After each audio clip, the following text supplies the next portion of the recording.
ಪರಮಾತ್ಮನ ಅವತಾರ ಯಾವ್ದು ಆಗಿದೆ ಅಂತ ಅದರಲ್ಲಿ ಕೆಲವು ಅವತಾರಗಳನ್ನು ಸ್ವಲ್ಪ ವಿಷಯವಾಗಿ ಕೆಲವು ಅವತಾರಗಳನ್ನ ಒಂದೊಂದೇ ವಾಕ್ಯದಲ್ಲಿ ಹೇಳಿ ಮುಗಿಸ್ತಾ ಇದ್ದಾರೆ.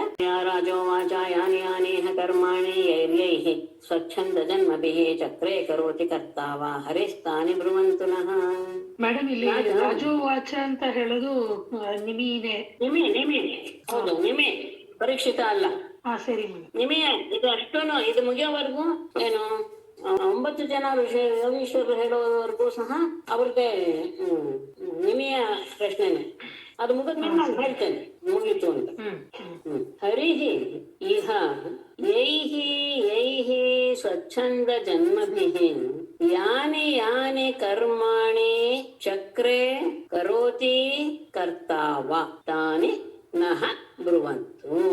ಈಗಾಗಲೇ ಮಾಡಿರೋದು ಯಾವುದು, ಈಗ ಯಾವ್ದು ಮಾಡಿದಾನೆ, ಮುಂದೆ ಏನ್ ಮಾಡ್ತಾನೆ. ಹರಿಹೇ ಪರಮಾತ್ಮನು ಇಹ ಈ ಲೋಕದಲ್ಲಿ ಯೈಹಿ ಯಾವ ಸ್ವಚ್ಛಂದ ಜನ್ಮಭಿಗೆ ತನ್ನ ಶಿಕ್ಷೆಯಿಂದ ಉಂಟಾಗುವಂತಹ ಅವತಾರಗಳಿಂದ ಯಾನಿ ಕರ್ಮಾಣಿ ಯಾವ ಕಾರ್ಯಗಳನ್ನ ಚಕ್ರೆ ಮಾಡಿದಾನೋ, ಕರೋತಿ ಈಗ ಮಾಡ್ತಾ ಇದ್ದಾನೋ, ಕರ್ತ ಮುಂದೆ ಮಾಡ್ತಾನೋ ಭವಿಷ್ಯಕ್ಕೆ ಅದನ್ನ ತಾನೇ ನಹ ಬರುವಂತು ಅದನ್ನೆಲ್ಲ ನಮಗೆ ತಿಳಿಸಿ. ಭಗವಂತ ತನ್ನ ನಂಬಿದಂತಹ ಎಲ್ಲರಿಗೂ ಸಹ ಸಂಸಾರದಿಂದ ಬಿಡುಗಡೆ ಸಿಗಲಿ, ಅವರು ಸಹ ಉತ್ತಮ ಪದವಿಯನ್ನು ಹೊಂದಲಿ ಅನ್ನೋ ಉದ್ದೇಶದಿಂದ ಅನೇಕ ರೀತಿಯ ಅವತಾರಗಳನ್ನ ಮಾಡಿದ್ದಾನೆ. ಅವನ ಸ್ವೇಚ್ಛೆಯಿಂದ ಎಲ್ಲರೂ ಭಕ್ತರ ಲೋಕದ ಉದ್ಧಾರಕ್ಕೋಸ್ಕರ. ಹಾಗೆ ಅವನು ಯಾವ ಅವತಾರಗಳನ್ನು ಮಾಡಿ ಯಾವ ಕೆಲಸಗಳನ್ನ ಇಲ್ಲಿವರೆಗೂ ಮಾಡಿದ, ಈಗ ಯಾವ ರೀತಿಯಲ್ಲಿ ಮಾಡ್ತಿದ್ದಾನೆ, ಮುಂದೆ ಏನ್ ಮಾಡ್ತಾನೆ, ಇದೆಲ್ಲವನ್ನು ನಮ್ಗೆ ತಿಳಿಸಿ. ಆಗ 7ನೆಯ ಯೋಗೀಶ್ವರರು ದ್ರುಮಿಳಃ ವಾಚ ಯೋವಾನಂತಸ್ಯ ಗುಣಾನಂತಾನ್ ಅನುಕ್ರಮಿಷ್ಯನ್ ಸದುಬಾಲ ಬುದ್ಧಿಃ ರಜಾಂಸಿ ಭೂಮೇರ್ಗಣಯೇತ್ ಕಥಂಚಿತ್ ಕಾಲೇನ ನೈವಾಖಿಲ ಶಕ್ತಿಧಾಮ್ನಃ. ಯಹ ವಾ ಅನಂತಸ್ಯ ಅನಂತಾನ್ ಗುಣಾನ್ ಅನುಕ್ರಮಿಷ್ಯನ್ ತಿಷ್ಠತಿ ತಿಷ್ಠಕು ಸಹ ತು ಬಾಲಬುದ್ಧಿಃ ಕಥಂಚಿತ್ ಭೂಮೇಃ ರಜಾಂಸಿ ಕಾಲೇನ ಗಣಯೇತ್ ಅಖಿಲ ಶಕ್ತಿಧಾಮ್ನಃ ನೈವ. ಯಾವ ವ್ಯಕ್ತಿ ಅನಂತಸ್ಯ ಅನಂತನಾದಂತಹ ಪರಮಾತ್ಮನ ಅನಂತಾನ್ ಗುಣಾನ್ ಅನಂತವಾದಂತಹ ಗುಣ ಮಹಿಮೆಗಳನ್ನ ಅನುಕ್ರಮಿಷ್ಯನ್ ಅದನ್ನ ಒಂದೊಂದಾಗಿ ಲೆಕ್ಕ ಹಾಕಿಕೊಂಡು ಬರೋದಕ್ಕೆ ಇಚ್ಛೆ ಪಡ್ತಾನೋ ಸತು ಬಾಲಬುದ್ಧಿ, ಅವನು ನಿಜವಾಗಿಯೂ ಇನ್ನು ಸಣ್ಣ ಹುಡುಗನ ಬುದ್ಧಿ ಅಂದ್ರೆ ಮಂದ ಬುದ್ಧಿಯವನೇ ಆಗಿರ್ತಾನೆ. ಯಾಕೆ? ಕಥಂಚಿತ್ ಹೇಗೋ ಕಷ್ಟಪಟ್ಟು ಭೂಮಿಯಲ್ಲಿರುವಂತಹ ರಜಾಂಸಿ ಧೂಳಿನ ಕಣಗಳನ್ನ ಕಾಲೇನ ಅಂದ್ರೆ ಬಹಳ ದೀರ್ಘಕಾಲ ತೆಗೆದುಕೊಂಡು ಅದನ್ನ ಗಣಯೇತ್ ಎಣಿಸಿ ಬಿಡಬಹುದೇನೋ, ಅದು ಆಕರ್ಷಕ್ಕಿವೆ, ಅದಾತ್ ಮಾಡಿಬಿಡಬಹುದು ದೀರ್ಘಕಾಲ ತೆಗೆದುಕೊಂಡು. ಆದ್ರೆ ಅಖಿಲ ಶಕ್ತಿಧಾಮ್ನಃ ನೈವ, ಎಲ್ಲ ಶಕ್ತಿಗಳ ಪ್ರಮುಖನಾದಂತಹ ವಿಷ್ಣುವಿನ ಗುಣಗಳನ್ನ ಮಾತ್ರ ನೈವ ಎಣಿಸೋದಕ್ಕೆ ಸಾಧ್ಯವೇ ಇಲ್ಲ. ಅವನ ಕಲ್ಯಾಣಗಳನ್ನೆಲ್ಲ ಕ್ರಮವಾಗಿ ಹೇಳ್ತಾ ಬಂದು ಎಲ್ಲ ಹೇಳಿ ಮುಗಿಸ್ತೇನೆ ಅಂತ ಯಾವನಾದ್ರೂ ಒಬ್ಬ ಪ್ರಯತ್ನ ಪಡ್ತಾನೆ ಅಂದ್ರೆ ಅವನು ಬಹಳ ಮಂದ ಬುದ್ಧಿಯವನೇ ಆಗಿರ್ಬೇಕು. ಯಾಕೆ ಅಂದ್ರೆ ಅದು ಅಸಾಧ್ಯ ಅನ್ನೋದಕ್ಕೆ ದೃಷ್ಟಾಂತ ಕೊಡ್ತಾರೆ. ಭೂಮಿಯಲ್ಲಿರುವಂತಹ ಧೂಳಿನ ಕಣಗಳು ಎಷ್ಟು ಎನ್ನುವುದನ್ನ ಅಕಸ್ಮಾತ್ ಒಂದ್ ವೇಳೆ ದೀರ್ಘ ಕಾಲ ತೆಗೆದುಕೊಂಡು ಎಣಿಸಿ ಬಿಡಬಹುದೇನೋ, ಅಸಂಭವೇ ಆದ್ರೂ ಮಾಡಬಹುದೇನೋ. ಆದ್ರೆ ಎಲ್ಲ ಶಕ್ತಿಗಳ ಆಶ್ರಯ ಸ್ವರೂಪಿಯಾದಂತಹ ಪರಮಾತ್ಮನ ಗುಣಗಳನ್ನ ಎಣಿಸೋದಕ್ಕೆ ಆಗೋದಿಲ್ಲ. ಋಗ್ವೇದದಲ್ಲಿ ಒಂದು ಮಾತು ಬರುತ್ತೆ, ವಿಷ್ಣೋರ್ನುಕಂ ವೀರ್ಯಾಣಿ ಪ್ರಾವೋಚಂ ಯಹ ಪಾರ್ಥಿವಾನಿ ವಿಮಮೇ ರಜಾಂಸಿ. ಅಂದ್ರೆ ಭೂಮಿಯಲ್ಲಿರುವಂತಹ ಧೂಳನ್ನ ಎಣಿಸ್ತೀವಿ ಅಂತ ಹೊರಡೋದು ವಿಷ್ಣುವಿನ ಸ್ತುತಿಸ್ತೀನಿ, ಅವನ ಮಹಿಮೆಗಳನ್ನ ಅಂತ ಹೇಳೋದು ಅದೇ ಕ್ರಮವಾಗಿದೆ. ಹಾಗಾಗಿ ಅದು ಅಸಾಧ್ಯ. ಏನು ಆತನ ಸ್ವರೂಪ ಏನು? ಮೊದಲನೇದು ಹೇಗೆ ಅಂದ್ರೆ ಭೂತ भूतैर्यदा पञ्चभिः आत्मसृष्टैः पुरं विराजं विरचय्य तस्मिन् स्वांशेन विष्टः पुरुषाभिधानम् अवाप नारायण अधिदेवः। यदा आत्मसृष्टैः पञ्चभिः भूतैः विराजं पुरं विरचय्य तस्मिन् आदिदेवः नारायणः स्वांशेन विष्टः पुरुषाभिधानम् अवाप. ಮೊದಲು ಆತ ನಿರ್ಗುಣ ನಿಷ್ಕ್ರಿಯ ನಿರಾಕಾರ ಹಾಗಿರುವಂತವನು ಯದಾ ಯಾವಾಗ ಆತ್ಮಸೃಷ್ಟೈಹಿ ತನ್ನಿಂದಲೇ ಸೃಷ್ಟಿಗೊಂಡಂತಹ ಪಂಚಭಿಹಿ ಪಂಚಭೂತಗಳಿಂದ ಆತ್ಮಸೃಷ್ಟೈಹಿ ಪಂಚಭಿಹಿ ಭೂತೈಹಿ ಪಂಚಭೂತಗಳಿಂದ ವಿರಾಜಂ ಪುರಂ ವಿರಚಯ್ಯ ವಿರಾಟ್ ಎನ್ನುವಂತಹ ಒಂದು ದೊಡ್ಡ ಬ್ರಹ್ಮಾಂಡ ಪುರವನ್ನ ನಿರ್ಮಿಸಿ ತಸ್ಮಿನ್ ಅದರಲ್ಲಿ ಆದಿದೇವನಾದಂತಹ ನಾರಾಯಣನು ಸ್ವಾಂಶೇನ ತನ್ನ ಅಂಶದಿಂದ ಆ ಬ್ರಹ್ಮಾಂಡದ ಪುರವನ್ನ ತನ್ನ ಒಂದು ಅಂಶದಿಂದ ವಿಷ್ಣಃ ಪ್ರವೇಶ ಮಾಡಿದವನಾಗಿ ಪುರುಷಾಭಿಧಾನಂ ಅವ ವಿರಾಟ್ ಪುರುಷ ಅಂತ ಅನಿಸಿಕೊಂಡ. ಮೊದಲು ಪಂಚಭೂತಗಳನ್ನು ಸೃಷ್ಟಿ ಮಾಡಿದ ಮೇಲೆ ವಿರಾಟ್ ಎನ್ನುವಂತಹ ಒಂದು ಬ್ರಹ್ಮಾಂಡದ ಒಂದು ದೊಡ್ಡ ಪುರವನ್ನ ನಿರ್ಮಾಣ ಮಾಡಿದ. ಅಲ್ಲಿ ಆದಿದೇವನಾದಂತಹ ನಾರಾಯಣ ಅದರಲ್ಲಿ ತನ್ನ ಒಂದು ಅಂಶದಿಂದ ಪ್ರವೇಶ ಮಾಡಿ ವಿರಾಟ್ ಪುರುಷ ಅಂತ ಅನಿಸಿಕೊಂಡ. ಭುವನತ್ರಯಗಳೇ ಆತನ ಶರೀರ ಅನ್ನೋದನ್ನ ಪಡೆಬೇಕು ಎನ್ನುವ ಇಚ್ಛೆಯಿಂದ ಉಂಟಾದ ತೀವ್ರವಾದ ಭಕ್ತಿಯಿಂದ ಮನಸ್ಸನ್ನು ಲೌಕಿಕವಾದ ಗುಣಕರ್ಮಗಳಿಂದ ಸಂಭವಿಸಿದ ತನ್ನ ಕೊಳೆಗಳನ್ನ ಕಳೆದುಕೊಂಡು ಬಿಡುತ್ತೆ. ಯಾವಾಗ ಅಂತಹ ಪರಿಸ್ಥಿತಿಯನ್ನು ತಲುಪುತ್ತೋ ಮನಸ್ಸು ಆಗ ಅತ್ಯಂತ ಸ್ವಚ್ಛವಾದ ಮನಸ್ಸಿನಲ್ಲಿ ಆತ್ಮತತ್ವ ತಾನಾಗಿಯೇ ಸ್ಫುರಿಸುತ್ತೆ. ಅಂದ್ರೆ ಹೊಸದಾಗಿ ಅಲ್ಲ, ಮೊದಲೇ ಇದ್ದಿತ್ತು. ಆ ಕೊಳೆಯಿಂದ ಅದು ಮರೆಯಾಗಿ ಬಿಟ್ಟಿತ್ತು. ಯಾವಾಗ ಆ ಕೊಳೆಯೆಲ್ಲ ಹೊರಟೋಯ್ತು, ಕನ್ನಡನೆಯನ್ನು ಕೊಳೆ ಹೋದಾಗ ಹೇಗೆ ಪ್ರತಿಯೊಂದು ಸ್ವಚ್ಛವಾಗಿ ಕಾಣುತ್ತೋ ಹಾಗೆ ಮನಸ್ಸಿನಲ್ಲಿರುವಂತಹ ಮಲಿನ ಎಲ್ಲವೂ ಹೊರಟು ಹೋದಾಗ ವಿಚಿತ್ರವಾದಂತಹ ಮನಸ್ಸಿನಲ್ಲಿ ಆತ್ಮತತ್ವ ಹಾಗೆ ಪ್ರಕಟವಾಗುತ್ತೆ. ಹೇಗೆ ಸಣ್ಣ ದೋಷಗಳು ಹೋದ ತಕ್ಷಣ ಮೊದಲೇ ಇದ್ದಂತಹ ಸೂರ್ಯನ ಪ್ರಕಾಶ ಕಣ್ಣಿಗೆ ಗೋಚರವಾಗುತ್ತೆ. ಸೂರ್ಯ ಇದ್ದೇ ಇದ್ದ, ಕಣ್ಣಿನಲ್ಲಿ ಏನೋ ದೋಷ ಇದ್ರಿಂದ ಪ್ರಕಾಶ ಕಂಡುಹಿಡಿಯಲ್ಲ, ದೋಷ ತಾನೆ. ಹಾಗೆ ಮನಸ್ಸಿನಲ್ಲಿರುವಂತಹ ದೋಷಗಳೆಲ್ಲವೂ ಹೊರಟು ಹೋದ್ರೆ ಆತ್ಮತತ್ವ ಸಹಜವಾಗಿಯೇ ಹೊರಗೆ ಬರುತ್ತದೆ ಅಂತ ಹೇಳಿ ಹೀಗೆ ಬ್ರಹ್ಮನನ್ನ ತಿಳಿದುಕೊಳ್ಬೇಕು. ಬ್ರಹ್ಮ ವಸ್ತುವಿನ ಸ್ವರೂಪ ಇದು ಅಂತ ಹೇಳಿದಾಗ ಮತ್ತೆ ರಾಜ ಪ್ರಶ್ನೆ ಮಾಡ್ತಾನೆ, ಕರ್ಮಯೋಗದ ಬಗ್ಗೆ ನಮ್ಗೆ ತಿಳಿಸಿ, ಕರ್ಮಯೋಗದ ಬಗ್ಗೆ ನಮ್ಗೆ ತಿಳಿಸಿ.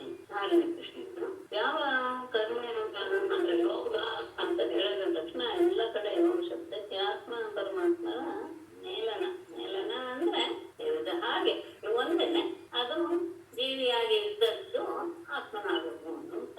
ಹಾಗೆ ಆತ್ಮ ಮಾಡ್ತಾನೆ, ಆ ರೀತಿಯ ಅನುಭವವನ್ನು ಪಡೀತಾನೆ ಅಂದ್ರೆ ಅಂತಹ ಕರ್ಮಯೋಗ ಯಾವುದು? ಯಾಕೆಂದ್ರೆ ಅತ್ಯಂತ ಪರಿಷ್ಕೃತನಾದಂತಹ ಸಂಸ್ಕೃತನಾದಂತಹ ಮನುಷ್ಯ ಕರ್ಮ ಬಂಧನಗಳಿಂದೆಲ್ಲ ಬಿಡುಗಡೆ ಹೊಂದಿ ಶ್ರೇಷ್ಠವಾದಂತಹ ಕರ್ಮ ನಿವೃತ್ತಿ ಸಾಧ್ಯವಾದ ಜ್ಞಾನ ಅಂದ್ರೆ ನೈಷ್ಕರ್ಮ್ಯವನ್ನ ಪಡಿತ ಕರ್ಮಯೋಗದ ಬಗ್ಗೆ ನಮಗೆ ತಿಳಿಸಿ. ಹಿಂದೆ ನನ್ನ ತಂದೆ ಇಕ್ಷಾಕುಗಳು ಎದುರಿಗೆ ಬ್ರಹ್ಮಪುತ್ರರಾದಂತಹ ಘನಕಾದೃಶಗಳನ್ನ ಪ್ರಶ್ನೆ ಮಾಡಿದ್ದೇನೆ. ಅವರು ಉತ್ತರ ಹೇಳಿರ್ಲಿ, ಅದಕ್ಕೂ ಏನ್ ಕಾರಣ ತಿಳಿಸಿ ಅಂದಾಗ ಆವೇಶೋತ್ತರ ಅನ್ನುವಂತಹ ಒಬ್ಬರು ಯೋಗೀಶ್ವರರು ಆರ್ನವರು ಅವ್ರು ಹೇಳ್ತಾರೆ, ಕರ್ಮ ಮೂರು ಕರ್ಮ ಅಕರ್ಮ ವಿಕರ್ಮ ಅಂತ. ಕರ್ಮ ಅಂದ್ರೆ ಶಾಸ್ತ್ರದಲ್ಲಿ ಹೇಳಿರುವಂತಹ ಯಾವುದಿದೆಯೋ ಅದು ಶಾಸ್ತ್ರಯುಕ್ತವಾದದ್ದು ಕರ್ಮ. ಅಕರ್ಮ ಅಂದ್ರೆ ಯಾವುದನ್ನ ನಿಷೇಧ ಮಾಡಿದ ಅದು ಅಕರ್ಮ. ಅಂದ್ರೆ ಯಾವುದು ನಮಗೆ ವಿಹಿತವಾಗಿದೆಯೋ ಆ ವರ್ಣಕ್ಕೆ ಆಶ್ರಮಕ್ಕೆ ಅಂತಹ ಕರ್ಮವನ್ನ ಅನುಷ್ಠಾನ ಮಾಡದೇ ಇರುವಂತದ್ದು. ಈ ಮೂರು ಸಹ ವೇದದಲ್ಲಿ ಹೇಳಿರುವಂತದ್ದೇ, ವೇದದಿಂದ ತಿಳಿಬೇಕಾದದ್ದೇ ಹೊರತು ಲೋಕದಿಂದ ತಿಳಿಯುವಂತದ್ದಲ್ಲ. ಆದ್ರೆ ವೇದ ಏನಾಗಿದೆ, ಈಶ್ವರನಿಂದ ಅದು ಪ್ರಕಾಶಕ್ಕೆ ಬಂದಿದೆ. ಈಶ್ವರ ಪ್ರಕಾಶಿತವಾದದ್ದಾದ್ದರಿಂದ ಅದು ಸಾಮರ್ಥ್ಯ ಎಂತಹ ವಿದ್ವಾಂಸರಿಗೂ ಸ್ವಲ್ಪ ಕಷ್ಟ. ಎಂತೆಂತಹ ಪಾಂಡಿತ್ಯ ಇದ್ದು ಸಹ ಈಶ್ವರ ಬಗ್ಗೆ ಸ್ವಲ್ಪ ಮೂಢರಾಗಿ ಬಿಡುತ್ತಾರೆ. ಅಂಥವ್ರಿಗೆ ಹಾಗಾಗುತ್ತೆ. ಮಗ ನೀನಿನ್ನ ಅವಾಗ ಚಿಕ್ಕವನಾಗಿ ಅರ್ಥವಾಗಲ್ಲ ಎನ್ನುವ ಕಾರಣದಿಂದ ಅವರು ಹೇಳಿಲ್ಲ ಅಂತ ಅನ್ಸುತ್ತೆ ಅನ್ನೋದು ಅದಕ್ಕೆ ಯಾಕೆ ಅಂದ್ರೆ ವೇದ ಹೇಗಿದೆ ಅಂದ್ರೆ ಅದು ಪರೋಕ್ಷವಾದವನ್ನೇ ಆಶ್ರಯಿಸುತ್ತೆ. ಏನು ಪರೋಕ್ಷವಾದ ಅಂದ್ರೆ ಆ ಶಬ್ದ ಅಂದ್ರೆ ಯಾವ ಶಬ್ದವನ್ನ ಹೇಳಿರುತ್ತೋ ವೇದ ಅರ್ಥ ಅಲ್ಲಿ ಹೊಂದೋದಿಲ್ಲ. ಹೊಂದರೆ ಅದು ಇನ್ನೊಂದು ಅರ್ಥವನ್ನ ತೋರಿಸುತ್ತಲ್ಲ, ಅದು ಪರೋಕ್ಷ, ಬೇರೆ ಅರ್ಥವನ್ನು ತೋರಿಸುತ್ತೆ. ಹಾಗಾಗಿ ಶಬ್ದಾರ್ಥ ಏನೋ ಬಂದ್ಬಿಡುತ್ತೆ, ಆದ್ರೆ ಇನ್ನೊಂದು ಯಾವುದೋ ಗೂಢಾರ್ಥವನ್ನ ಅದು ಸೂಚಿಸುವಂತಹ ಸಂದರ್ಭ ಇರುತ್ತೆ, ಅದು ಪರೋಕ್ಷವಾದ. ಹಾಗಾಗಿ ಈ ಸಂದರ್ಭದಲ್ಲಿ ಅದು ಎಲ್ಲರಿಗೂ ಸಹ ಸುಲಭವಾಗಿ ತಿಳಿಯೋದಿಲ್ಲ. ಅದು ಅಜ್ಞಾನಿಗಳಿಗಂತೂ ಇದು ಸ್ವಲ್ಪ ಕಷ್ಟ. ಆದರೆ ಈ ಕರ್ಮಗಳ ವಿಧಾನ ಹೇಗಿದೆ ಅಂದ್ರೆ, ಔಷಧವನ್ನ ಕುಡಿಸುವಾಗ ಮಕ್ಕಳಿಗೆ ಔಷಧ ಮಗುವಿನ ದೇಹವನ್ನ ಸೇರಬೇಕು. ಹಾಗಾಗಿ ಔಷಧವನ್ನ ಪ್ರಧಾನವಾಗಿ ಇಟ್ಟುಕೊಂಡು ಅದಕ್ಕೆ ಸಿಹಿಯಾದ ಒಂದು ವಸ್ತುವನ್ನು ಕೊಡ್ತೀನಿ ಅಂತ ಪ್ರರೋಚನೆ ಮಾಡಿ ಆ ಔಷಧವನ್ನು ಒಂದು ದೇಹದಲ್ಲಿ ಸೇರಿಸುವ ಹಾಗೆ ಈ ವೇದಗಳು ಕರ್ಮಗಳನ್ನ ವಿಧಾನ ಮಾಡುತ್ತೆ. ಅಂದ್ರೆ ಏನಂತ, ಮುಂದೆ ತುಂಬಾ ಒಳ್ಳೇದಾಗುವುದಿದೆ, ನೀವು ಈ ರೀತಿಯಾಗಿ ಕರ್ಮ ಮಾಡ್ಕೊಂಡು ಒಳ್ಳೊಳ್ಳೆಯ ಫಲಗಳು ಸಹ ಸಿಗುತ್ತೆ ಅಂತ ಸ್ವಲ್ಪ ಆಸೆ ತೋರಿಸಿ ಕರ್ಮ ಮಾರ್ಗದಲ್ಲಿ ಇಳಿಯುವ ಹಾಗೆ ಮಾಡಿ. ಅಲ್ಲ ಮೊದಲ ಕರ್ಮತ್ಯಾಗ ಮಾಡೇ ಬಂದ್ಕೋಬಲ್ಲ ಅಂದ್ರೆ ಅದು ಆಗೋದಿಲ್ಲ. ಕರ್ಮ ಮಾಡ್ತಾ ಮಾಡ್ತಾ ಮಾಡ್ತಾ ಬಂದ ಹಾಗೆ ಮನುಷ್ಯನ ಮನಸ್ಸು ಶುದ್ಧಿ ಆಗ್ತಾ ಬರುತ್ತೆ. ಯಾಕೆಂದ್ರೆ ಸತತವಾಗಿ ಅದರಲ್ಲಿಯೇ ತನ್ನನ್ನು ತೊಡಗಿಸ್ಕೊಳ್ಳೋದ್ರಿಂದ ಬೇರೆ ವಿಚಾರಗಳಲ್ಲಿ ಆ ಮನಸ್ಸು ತೊಡಗದೆ ಇರೋದ್ರಿಂದ ಅದು ಶುದ್ಧವಾಗ್ತಾ ಆಗ್ತಾ ಬಂದು ಹಾಗಾದ್ರೆ ಇದಕ್ಕಿಂತ ಮೇಲಿನ ಒಂದು ವಿಷಯ ಇದ್ರಲ್ಲಿ ಅಂತ ವಿಚಾರ ಮಾಡೋಕ್ಕೆ ಆರಂಭ ಮಾಡ್ತಾನೆ ಆ ವ್ಯಕ್ತಿ. ಹಾಗಾಗಿ ಇಂದ್ರಿಯ ನಿಗ್ರಹವೇ ಇಲ್ಲದೆ ಇರುವಂತಹ ಮೂಢ ವೇದ ಹೇಳಿರುವಂತಹ ಕರ್ಮವನ್ನ ಏನಾದ್ರು ತಾನಾಗಿಯೇ ತ್ಯಾಗ ಮಾಡಿಬಿಟ್ರೆ, ಹಿಂದೆ ಹೇಳಿದ ವಿಕರ್ಮ ಅಂದ್ರೆ ಯಾವುದು ಮಾಡಲೇಬೇಕು ಅಂತ ವಿಧಿಸಿದ್ಯೋ ವೇದ ಅದನ್ನ ಮಾಡಿದ್ರೆ ಏನಾಗುತ್ತೆ, ಅದನ್ನು ಉಂಟಾದ್ಮೇಲೆ ಮತ್ತೆ ಆಚುಳಿಗೆ ನೇರವಾಗಿ ಕರ್ಮತ್ಯಾಗ ಮಾಡಲಾಗಿದೆ. ವೇದದಲ್ಲಿ ಹೇಳಿರುವಂತಹ ಕರ್ಮಗಳನ್ನ ಆಚರಿಸ್ತಾ ಕೊನೆಗೆ ಏನಾಗುತ್ತೆ ಅಂದ್ರೆ ಆ ಫಲದ ಬಗ್ಗೆ ಆಸಕ್ತಿ ಇಲ್ಲದೆ ಈಶ್ವರಾರ್ಪಣ ಬುದ್ಧಿಯಿಂದ ಮಾಡ್ತಾ ಬಂದ ಹಾಗೆ ನಿಷ್ಕರ್ಮ ಸಿದ್ಧಿಯನ್ನ ಪಡಿತಾನೆ.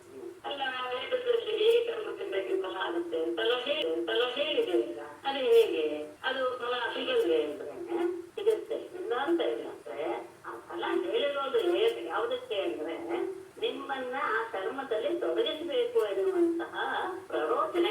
ಆರಂಭದಲ್ಲಿ ಫಲ ಉದ್ದೇಶ ಇಟ್ಕೊಂಡೇ ಕರ್ಮವನ್ನು ಮಾಡುದು, ಆದರೆ ಆಮೇಲೆ ಆ ವೇದದ ಭಾಗವನ್ನ ಅರ್ಥ ಮಾಡ್ಕೊಳ್ತಾ ವೇದಾರ್ಥವನ್ನ ವಿಚಾರ ಮಾಡಕ್ಕೆ ಶುರು ಮಾಡ್ತಾನೆ. ಆಗ ಬ್ರಹ್ಮಜ್ಞಾನವೇ ಮನುಷ್ಯನ ಪ್ರಧಾನ ಗುರಿ. ಈ ಕರ್ಮಗಳೆಲ್ಲೂ ಸಹ ಜ್ಞಾನಕ್ಕೆ ಹೇಗೆ ಮಾಡ್ತಾ ಅದೇ ಮನಸ್ಸಿನ ಶುದ್ಧಿ. ಹಾಗಾದ್ರೆ ಈ ಕರ್ಮದಿಂದ ಬರುವಂತಹ ಸ್ವರ್ಗಾದಿ ಫಲಗಳು ಏನು ಅಂದ್ರೆ ಅವುಗಳನ್ನು ಅಂತ ವಿಚಾರ ಮಾಡ್ತಾ ಬರಿಬೇಕು ನೈಷ್ಕರ್ಮ ಸಿದ್ಧಿಯನ್ನು ಪಡಿತಾನೆ. ಯಾರು ಸ್ವತಃ ತಾನು ಪರಮಾತ್ಮೆ ಆಗಿದ್ರು ಸಹ ಈಗ ಜೀವಾತ್ಮ ಅನ್ನಿಸ್ಕೊಂಡಂತಹ ಆ ವ್ಯಕ್ತಿಯ ಗ್ರಂಥಿ ಎನ್ನುವ ಅಂದ್ರೆ ಅಹಂಕಾರ ಎನ್ನುವುದನ್ನ ಬಹಳ ಬೇಗ ಬಿಡಿಸ್ಕೊಳ್ಬೇಕು ಅಂತ ಯಾರು ಪ್ರಯತ್ನೋ ಆತ ವೈದಿಕ ಮಾರ್ಗವನ್ನು ಮತ್ತು ತಾಂತ್ರಿಕ ಮಾರ್ಗ ಅಂದ್ರೆ ಆರೋ ಮಾರ್ಗದಿಂದಲೂ ಸಹ ಪರಮಾತ್ಮನ ಆರಾಧಿಸ ಹೋಗ್ತದೆ. ಹೇಗೆ ಆಚಾರ್ಯ ಅನುದಾನವನ್ನು ಪಡೆಯಬೇಕು ಅನ್ನೋದನ್ನ ಸರಿಯಾಗಿ ತಿಳಿದುಕೊಂಡು ತನಗೆ ಈ ಅವತಾರಗಳಲ್ಲಿ ಯಾವುದು ಬಹಳ ಇಷ್ಟವಾದದ್ದು ಆ ಮೂರ್ತಿಯನ್ನ ಇಟ್ಟುಕೊಂಡು ಮಹಾಪುರುಷನಾದಂತಹ ಮಹಾವಿಷ್ಣುವನ್ನ ಆರಾಧಿಸಿದ ಶುಚಿಯಾಗಿ ಮೂರ್ತಿ ಎದುರಿಗೆ ಕುಳಿತು ಪ್ರಾಣಾಯಾಮಾದಿಗಳಿಂದ ದೇಹವನ್ನೆಲ್ಲ ಶೋಧಿಸಿಕೊಂಡು ಶರಣ್ಯಾಸಾದಿಗಳಿಂದ ದೇಹದ ರಕ್ಷಣೆಯನ್ನು ಸಹ ಮಾಡಿಕೊಂಡು ಪರಮಾತ್ಮ ನಮಗೆ ಯಾವ ಯೋಗ್ಯತೆ ಇದೆಯೋ ಆ ಸಂದರ್ಭದಲ್ಲಿ ಏನು ಸಿಕ್ಕಿದೆಯೋ ಅಂತಹ ಆ ದ್ರವ್ಯಗಳಿಂದಲೇ ಷೋಡಶೋಪಚಾರಾದಿಗಳಿಂದ ಪ್ರತಿಮೆಯಲ್ಲಿಯೂ ಹೃದಯದಲ್ಲಿಯೂ ಪರಮಾತ್ಮನನ್ನ ಆವಾಡಿಸಿಕೊಳ್ಬೇಕು.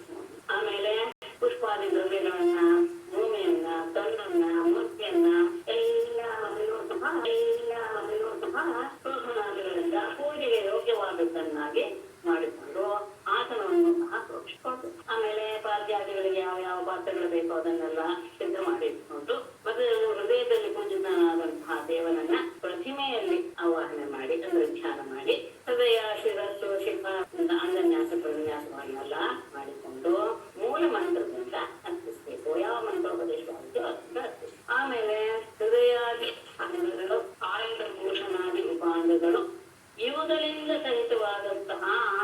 ಪರಿವಾರ.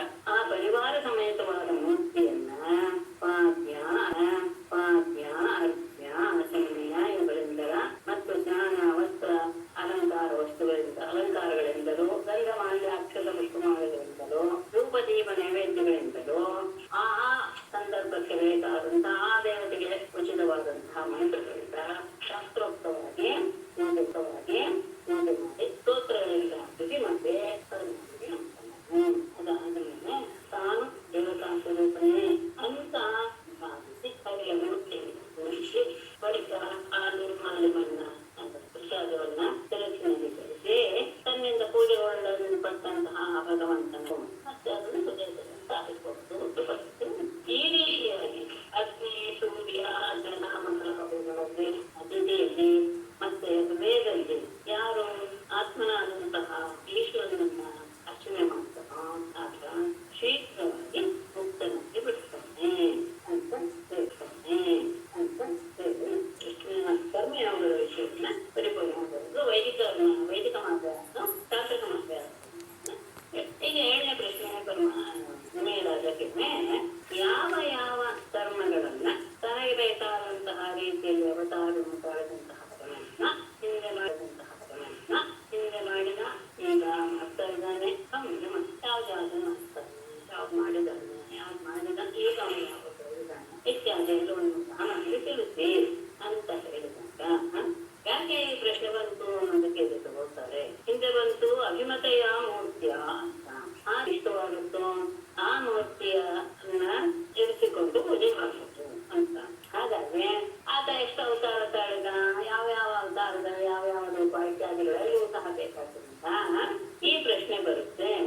ಏನು ಅವನು ಯಾವ್ಯಾವ ರೂಪವನ್ನು ತಾಳಿದ ಅಂತ. ಅವನು ತಾಳಿದ ರೂಪ ಅವನು ಮಾಡಿದ ರೂಪ ಅವನು ಮಾಡಿದ ಅಷ್ಟು ಸುಲಭವಾಗಿ ಹೇಳಕ್ಕಾಗಲಿಲ್ಲಪ್ಪ ಅಂತ ಹೇಳಿ ಇವರು ಯೋಗಿಗಳು ಪ್ರಮಿಳರು ಏನು ಹೇಳುವಂತಾರೋ ಅವ್ರು ಹೇಳ್ತಾರೆ ಅನಂತ ಹೆಸರೇ ಅನಂತ ಪರಮಾತ್ಮ ಅಂತಹ ಅವನ ಮಹಿಮೆಗಳು ಇನ್ನೂ ಅನಂತ.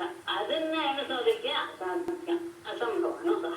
ಅವನೇನಾದ್ರು ಹಾಗೆ ನಾನು ಮಾಡ್ತೀನಿ ಅಂತ ಹೇಳಕ್ ಹೋದ್ರೆ ಅವನು ಬಹಳ ಮಂದಬುದ್ಧಿವನ್ನೇ ಇರಬೇಕು.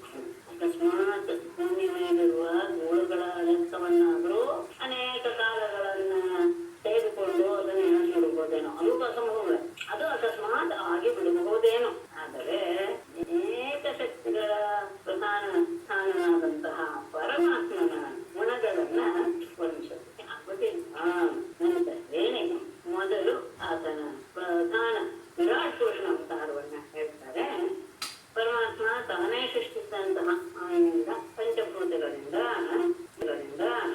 ವಿರಾಟ್ ಎನ್ನುವಂತಹ ಒಂದು ದೊಡ್ಡ ಪುರವನ್ನ ನಿರ್ಮಾಣ ಮಾಡಿ ಅದರಲ್ಲಿ ಆದಿದೇವನಾದಂತಹ ನಾರಾಯಣ ತನ್ನ ಒಂದು ಅಂಶದಿಂದ ಪ್ರವೇಶ ಮಾಡಿ ವಿರಾಟ್ ಪುರುಷ ಅಂತ ಅನಿಸಿ ಯತ್ಕಾಯೇಶ ಭುವನತ್ರಯ ಸನ್ನಿವೇಶಃ ಯಸ್ಯೇಂದ್ರಿಯೈಃ ತನುಹೃತಾಂ ಉಭಯೇಂದ್ರಿಯಾಣಿ ಜ್ಞಾನಂ ಸ್ವತಃ ಶ್ವಸನತೋ ಬಲಮೋಜೈಃ ತತ್ವಾದಿಭಿಃ ಸ್ಥಿತಿಲಯೋದ್ಭವಃ ಅಧಿಕರ್ತ.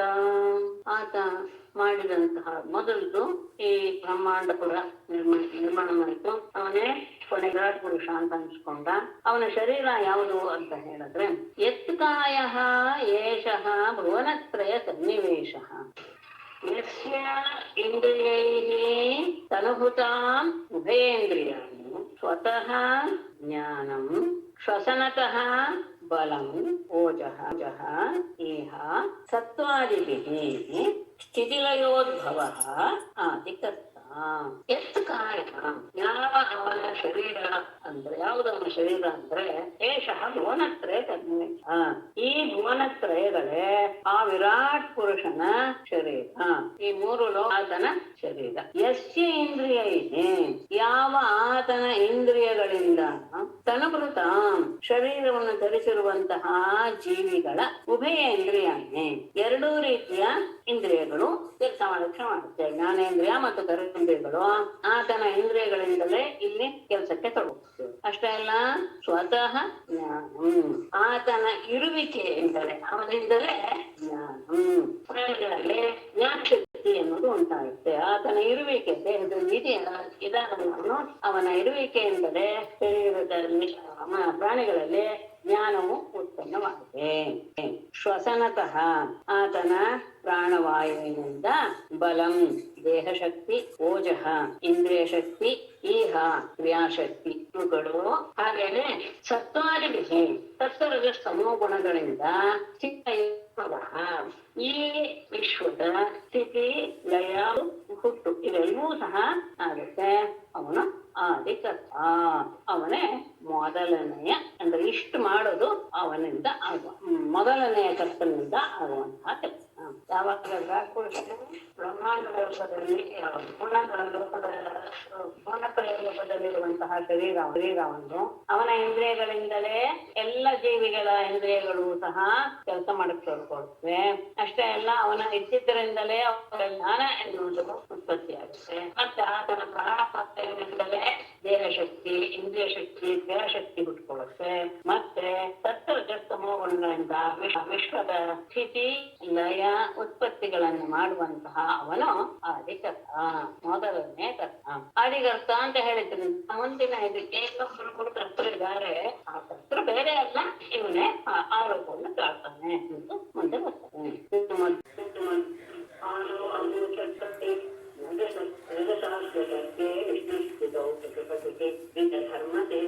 ರುದ್ರೋಪ್ರಿಯಾಯ ತಮಸಾ ಪುರುಷಾದ್ಯ ಇತ್ಯುದ್ಭವಸ್ಥಿತಿಲಯಾಃ ಸತತಂ ಪ್ರಜಾತು ಆದು ಅಸ್ಯ ರಜಸ ಸರ್ಗೆ ಶತಕೃತಿಃ ಅಭೂತ್ ಸ್ಥಿತೌ ದ್ವಿಜಕರ್ಮಸೇತುಃ ಕ್ರತುಪತಿಃ ವಿಷ್ಣುಃ ತಮಸಾ ಅಪ್ಯಯಾಯ ರುದ್ರಃ ಇತಿ ಉದ್ಭವಸ್ಥಿತಿಲಯಾಃ ಪ್ರಜಾಸು ಸತತಂ ಸಹ ಆದ್ಯಃ. ಆದೌ ಮೊದಲು ರಜಸ ರಜೋಗುಣದಿಂದ, ಅಂದ್ರೆ ಇದು ಅಸ್ಯ ರಜಸ ಪರಮಾತ್ಮನ ಅಂದ್ರೆ ಈ ಪುರುಷನಾದಂತಹ ಅವನ ರಜಸ ರಜೋಗುಣದಿಂದ ಸರ್ಗೆ ಸೃಷ್ಟಿ ಕಾರ್ಯದಲ್ಲಿ ಶತಗತಿಗೆ ಯಾವಾಗ ಅವನು ರಜೋಗುಣದಿಂದ ಕೂಡಿಕೊಂಡವನು ಅದನ್ನು, ಆಗ ಈ ವಿಶ್ವದ ಸೃಷ್ಟಿ ಕಾರ್ಯವನ್ನು ನಡೆಸೋದಕ್ಕೋಸ್ಕರ ಬ್ರಹ್ಮನ ಅವತಾರವನ್ನು, ಬ್ರಹ್ಮನ ಆವಿರ್ಭಾವವನ್ನು. ಆಮೇಲೆ ಸ್ಥಿತವು ಅಂತ ತಗೊಂಡಿದ್ದಾರೆ.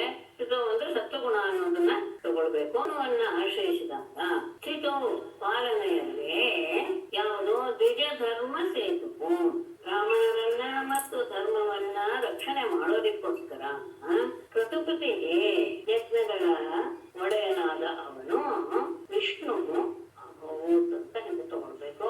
ಅವನು ವಿಷ್ಣುವಾಗಿ ಕಾಣಿಸುತ್ತಾನ. ರಜೋಗುಣದಿಂದ ಅದೇ ಪರಮಾತ್ಮ ರಜೋಗುಣದಿಂದ ಭೂಯಿಷ್ಠನಾಗಿ ಬ್ರಹ್ಮದೇವ ಅಂತ ಅನ್ಸ್ಕೊಂಡ. ಅದೇನೆ ಸತ್ವಗುಣವನ್ನ ಆಶ್ರಯಿಸಿ, ಸತ್ವಗುಣದ ಕೆಲಸ ಏನು?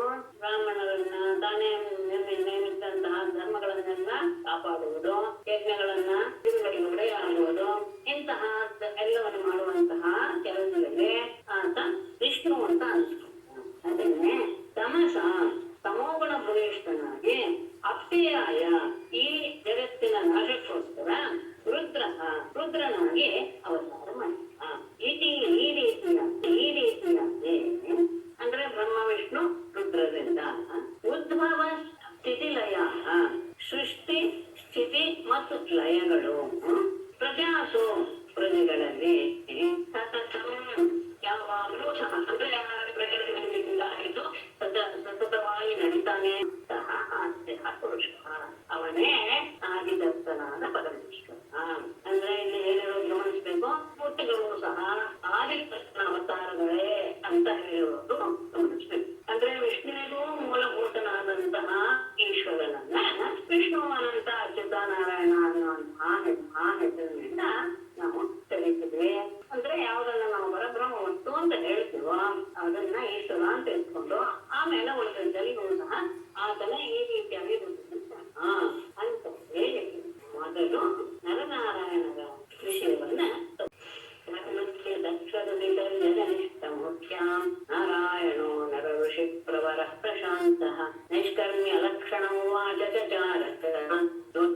ಚಾಸ್ತ ಋಷಿವರ್ಗ ಸೇವಿತಂ ಧರ್ಮಸ್ಯ ದುಹಿತರಿ ಮೂರ್ತ್ಯಾಂ ನಾರಾಯಣಃ ನರಃ ಅಜನಿಷ್ಠ ಋಷಿಪ್ರವರಃ ಪ್ರಶಾಂತಃ ನೈಷ್ಕರ್ಮ್ಯ ನೈಷ್ಕರ್ಮ್ಯ ಲಕ್ಷಣಂ ಉವಾಚ ಕರ್ಮ ಚಚಾರ ಯಃ ಋಷಿವರ್ಯ ನಿಷೇವಿತಾಂಗ್ರಿಃ ಅದ್ಯಾಪಿ ಚ ಆಸ್ತೆ.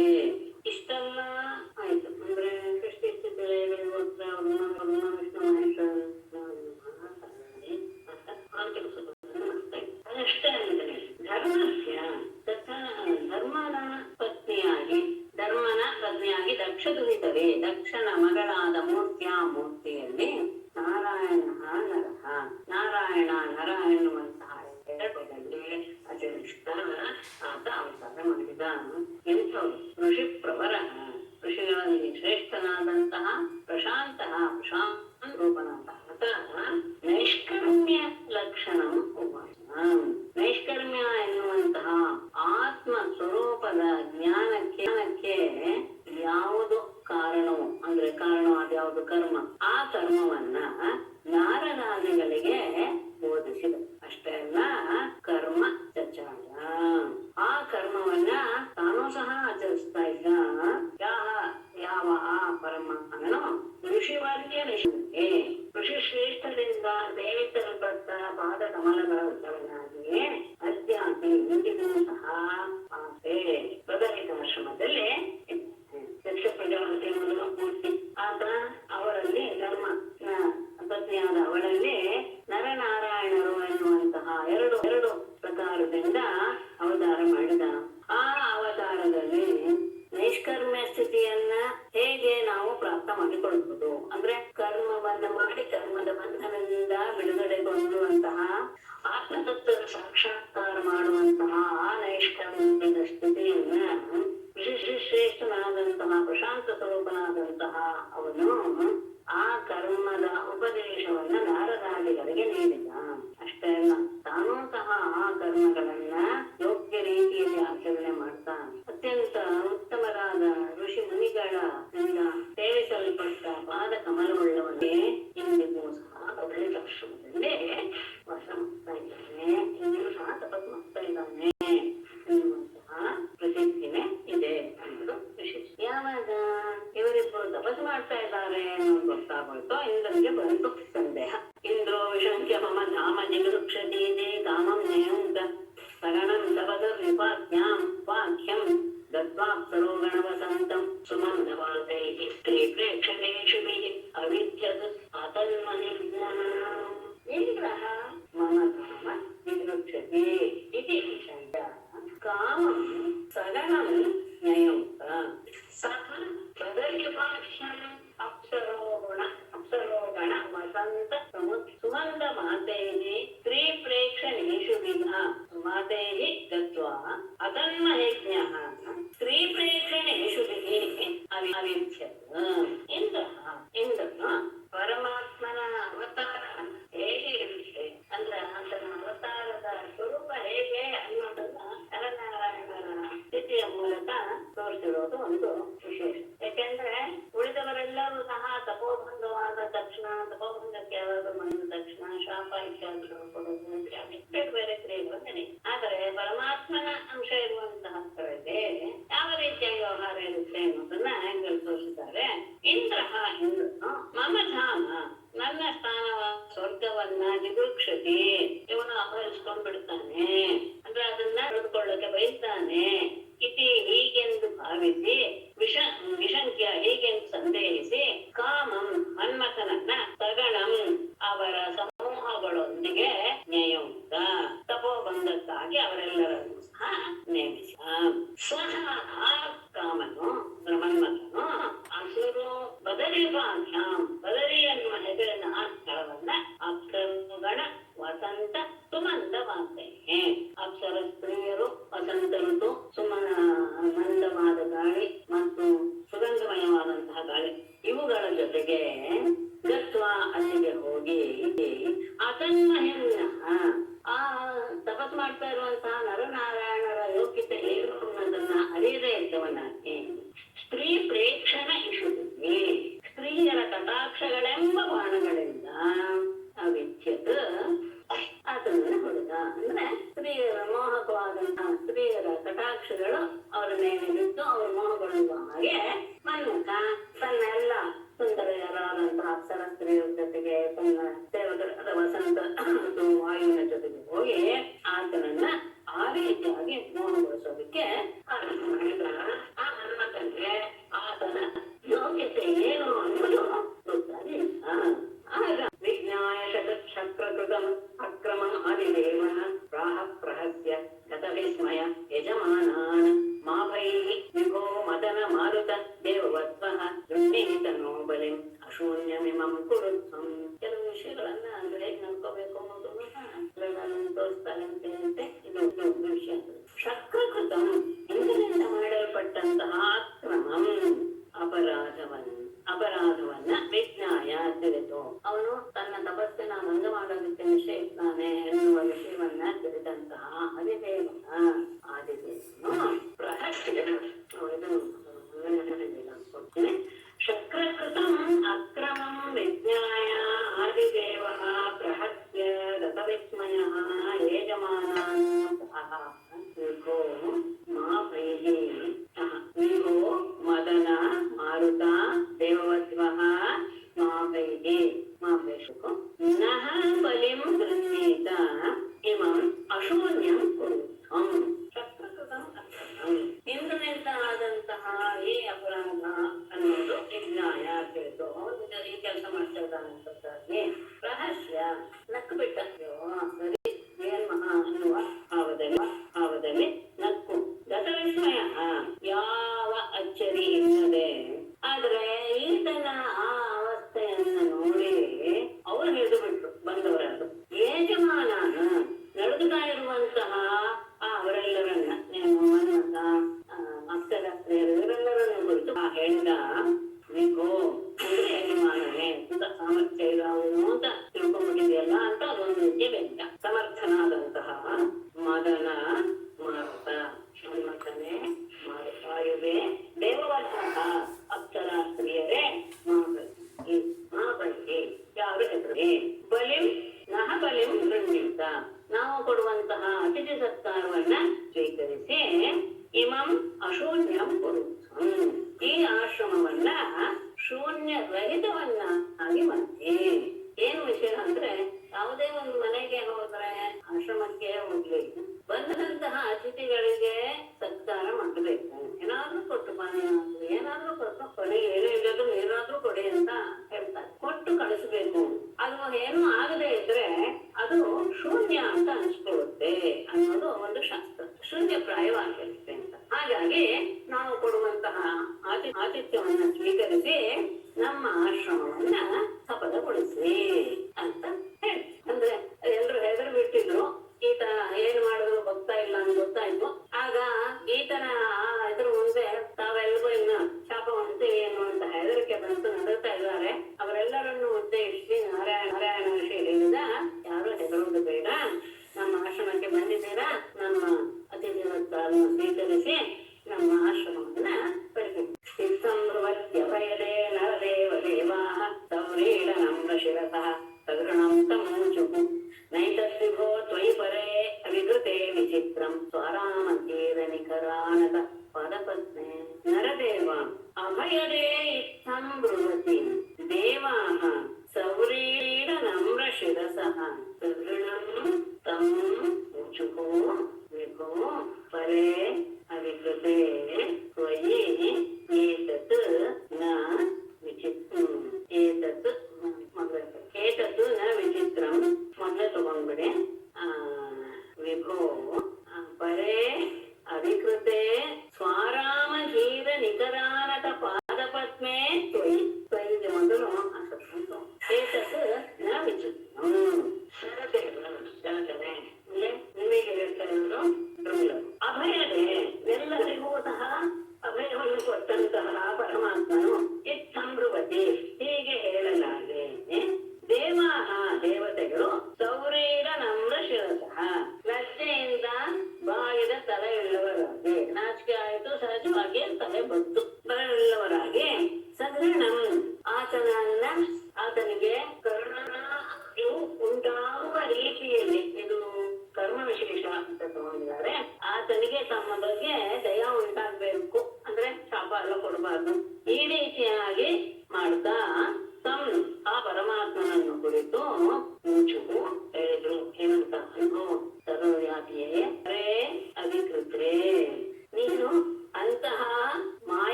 ಅಂತಹ ಪಾದ ಪದ್ಮವನ್ನು ಹೊಂದಿರುವಂತಹ ದ್ವಯೇ ನಿನ್ನಲ್ಲಿ ಏತದ್ದು ವಿದ್ಯುತ್ತಂ.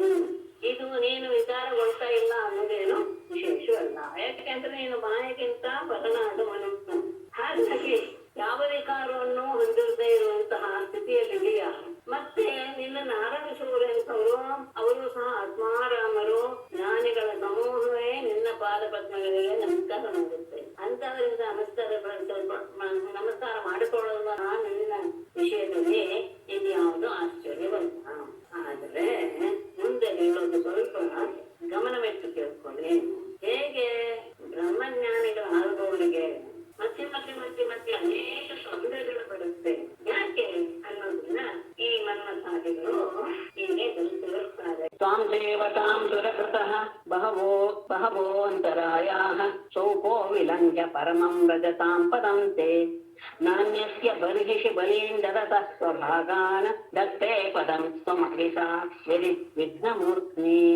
ತ್ವಾಂ ಸೇವತಾಂ ಸುರಕೃತಃ ಸುರಕೃತಃ ಅಂತರಾಯಾಃ ಬಹವಃ ಶೋಕಃ ವಿಲಂಘ್ಯ ಪರಮಂ ತೇ ಪರಮಂ ಪದಂ ವ್ರಜತಾಂ ವಿಷಯೇ ಬರ್ಹಿಷಿ ಸ್ವಭಾಗಾನ್ ಬಲೇನ ದದತಃ ಅನ್ಯಸ್ಯ ನ ಯದಿ ತ್ವಂ ಅವಿತಾ ವಿಘ್ನಮೂರ್ಧ್ನಿ ಪದಂ ಧತ್ತೆ. ತ್ವಾಂ ಸೇವತಾಂ ನಿನ್ನನ್ನ ಸೇವೆ ಮಾಡ್ತಾ ಇರುವವರಿಗೆ ಸುರಕೃತಃ ಈ ದೇವತೆಗಳಿಂದ ಆಗುವಂತಹ ಅಂತರಾಯ ವಿಘ್ನಗಳು ಬಹಳ ಅನೇಕ. ನಿನ್ನನ್ನು ಆರಾಧಿಸುವಂತಹ ಭಕ್ತರಿಗೆ ಈ ದೇವತೆಗಳು ಬಹಳವಾಗಿ ವಿಘ್ನವನ್ನು ಉಂಟು ಮಾಡಿಬಿಡ್ತಾರೆ. ಯಾಕೆ ಅಂದ್ರೆ ಶೋಕಃ ವಿಲಂಘ್ಯ ತಮ್ಮ ಸ್ಥಾನವಾದಂತಹ ಸ್ವರ್ಗವನ್ನು ದಾಟಿಕೊಂಡು ತೇ ಪರಮಂ ಪದಂ ವ್ರಜತಾಂ ನಿನ್ನ ಪರಮ ಪದವನ್ನ ಸೇರಿಕೊಂಡು ಬಿಡ್ತಾರಲ್ಲ ಎನ್ನುವ ಅಸೂಯೆಯಿಂದ ಸ್ವರ್ಗವನ್ನು ದಾಟ್ಕೊಂಡು ಹೋಗ್ಬಿಡ್ತಾರವರು ಅನ್ನುವ ಒಂದು ಅಸೂಯೆಯಿಂದ ಅವರು ನಿನ್ನನ್ನು ಆರಾಧಿಸುವಂತಹ ವ್ಯಕ್ತಿಗಳಿಗೆ ಬಹಳವಾಗಿ ತೊಂದರೆಯನ್ನು ಕೊಡ್ತಾರೆ. ಉಳಿದವರಿಗಿಲ್ಲ. ಯಾರಿಗೆ?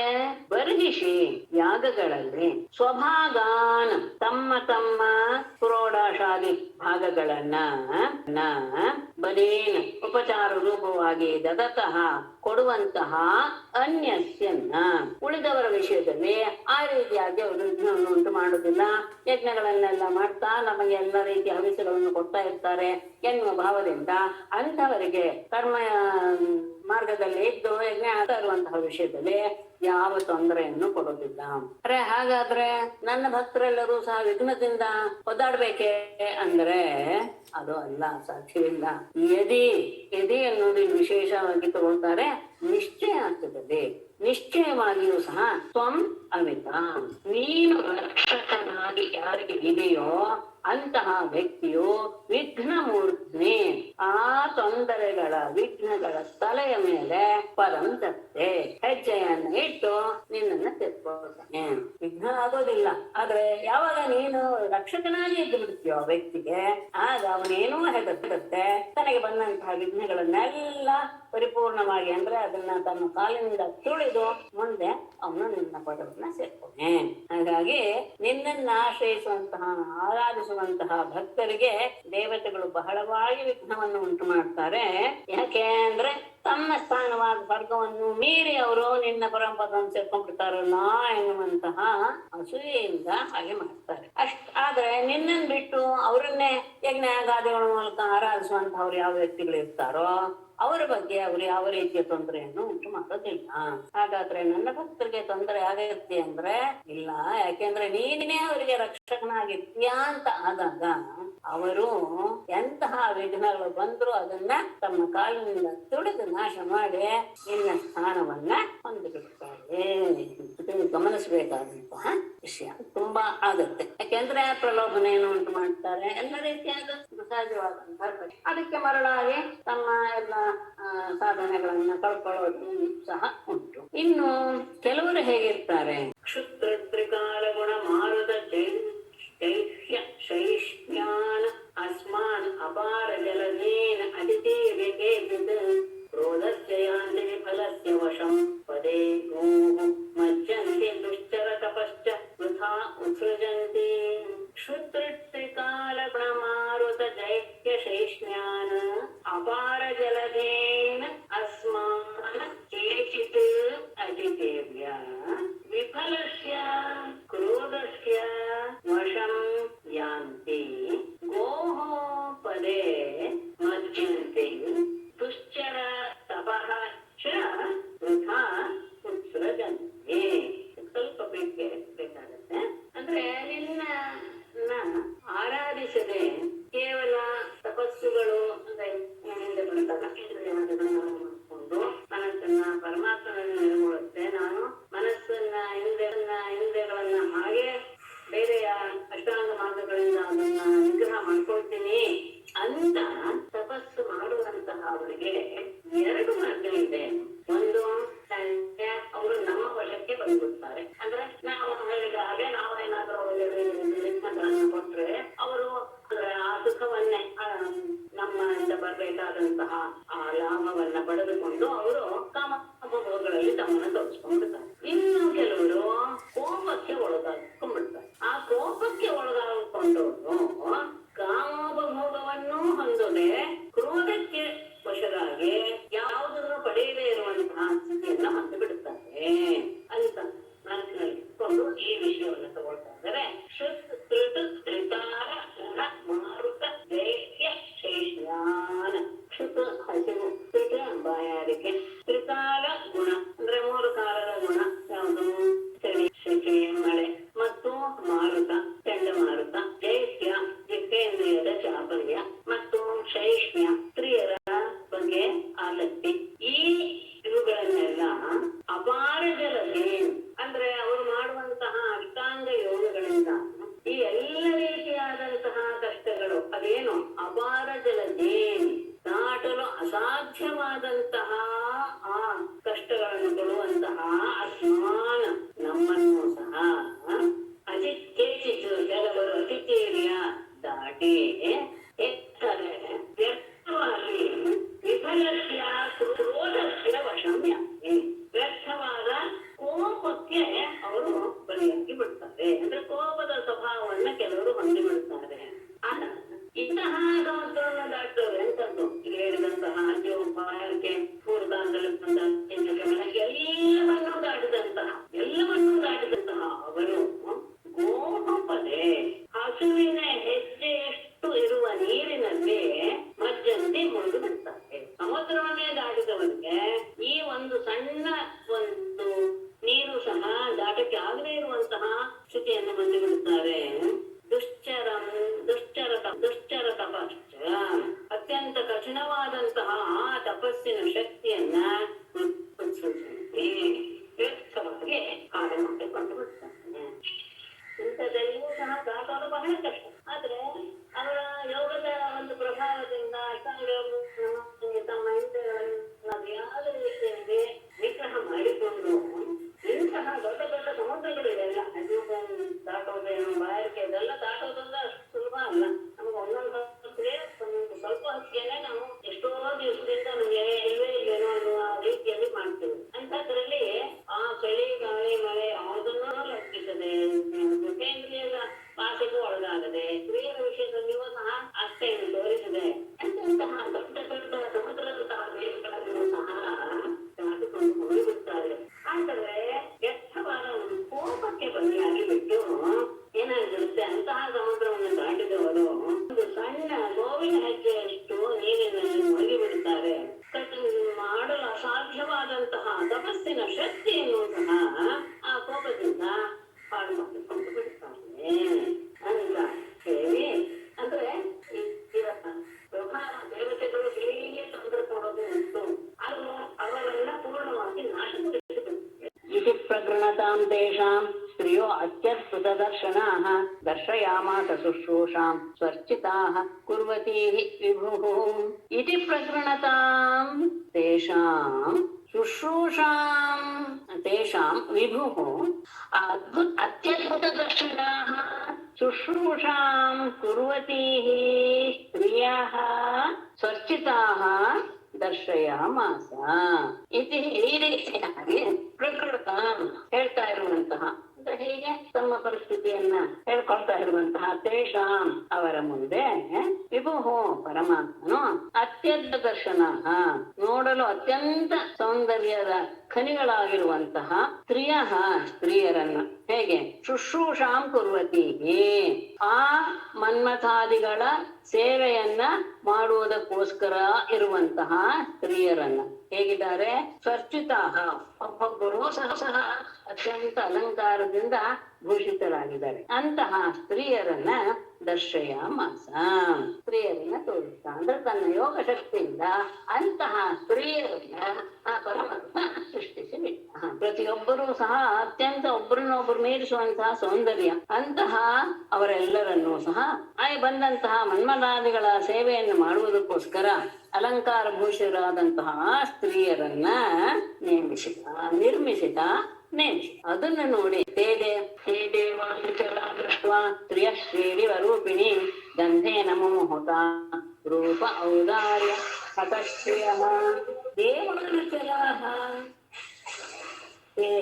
ರೂಪಿಣಿ ಶ್ರೀಃ ಇವ ಸ್ತ್ರಿಯಃ ದೃಷ್ಟ್ವಾ ರೂಪ ಔದಾರ್ಯ ಹತಶ್ರಿಯಃ ತಾಸಾಂ ಗಂಧೇನ ಮುಮುಹು ದೇವಾನುಚರಾಃ ದೇವತೆಗಳ ಅನುಚರರಾದಂತಹ ಅವರು ರೂಪಿಣಿ ಶ್ರೀಹೀವ ಸಾಕ್ಷಾತ್ ಲಕ್ಷ್ಮಿಯೇ ರೂಪವನ್ನು ಧರಿಸಿ ಬಂದಾಳೋ ಎನ್ನುವ ರೀತಿಯಲ್ಲಿರುವ ಸ್ತ್ರೀಯ ದೃಷ್ಟ ಆ ಸ್ತ್ರೀಯರನ್ನ ನೋಡಿ ಏನಾಯ್ತು ರೂಪ ಔದಾರ್ಯ ಹತಶ್ರಿಯ ಅವರ ಒಬ್ಬೊಬ್ಬರ ರೂಪದ ಅತಿಶಯವನ್ನ ನೋಡಿ ಇವರೆಲ್ಲರೂ ಕಾಂತಿಹೀನರಾಗ್ಬಿಟ್ರು ಯಾರು ಅಪ್ಸರಾಸ್ತ್ರೀಯರ ಅವರ ಮುಂದೆ ಏನು ಸೌಂದರ್ಯ ಇಲ್ಲ ಎನ್ನುವ ಮಟ್ಟಕ್ಕೆ ಬಂದ್ಬಿಟ್ರು ಮತ್ತೆ ತಾಸಾಂ ಗಂಧೇನ ಸುತ್ತಲೂ ಹರಡಿದ ಅವರ ಸುಗಂಧದಿಂದ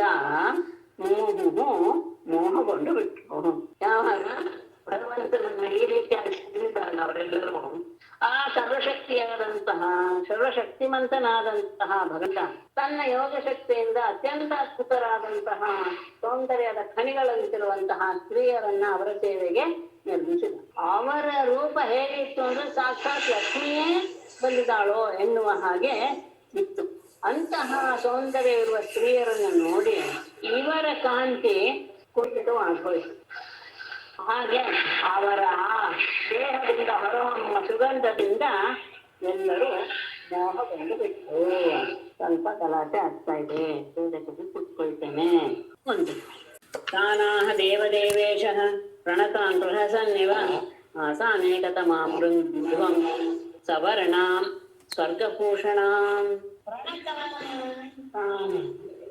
ದೇವದೇವೇಶ ಪ್ರಹಸನ್ನಿವ ಆಹಾ ಆಸಾಂ ಸವರ್ಣಾಂ ಸ್ವರ್ಗಭೂಷಣಾಂ ಏಕತಮಾಂ ಬೃಂದ್ವಂ ಪ್ರಣತಾನ್ ಈ ಆಶ್ಚರ್ಯವನ್ನು ನೋಡಿ ಎಲ್ಲರಿಗೂ ಸಹ ಬಹಳ ಏನು ದಿಗ್ಭ್ರಮೆ ಆಗೋಯ್ತು ಆಗ ಪರಮಾತ್ಮನಿಗೆ ನಮಸ್ಕಾರ ಮಾಡ್ತಾ ಇರುವಂತಹ ತಾನು ಅವರನ್ನು ಕುರಿತು ದೇವದೇವೇಶ ಪರಮಾತ್ಮನಾದ ನಾರಾಯಣನೋ ಋಷಿಯಾದ ನಾರಾಯಣನೋ ಪ್ರಹಸನ್ನಿವ ನಗುಮುಖದಿಂದಲೇ ತಾನಪ್ಪ ಅವರಿಗೆ ಹೇಳಿದ ಆಸಾಂ ಇವರಲ್ಲಿ ಸ್ವರ್ಗಭೂಷಣ ಸ್ವರ್ಗಕ್ಕೆ ಭೂಷಣ ಪ್ರಾಯಳಾದ ಸವರ್ಣ ಸಮಾನ ರೂಪಳಾದಂತಹ ಏಕತಮಾಂ ಒಬ್ಬಳನ್ನ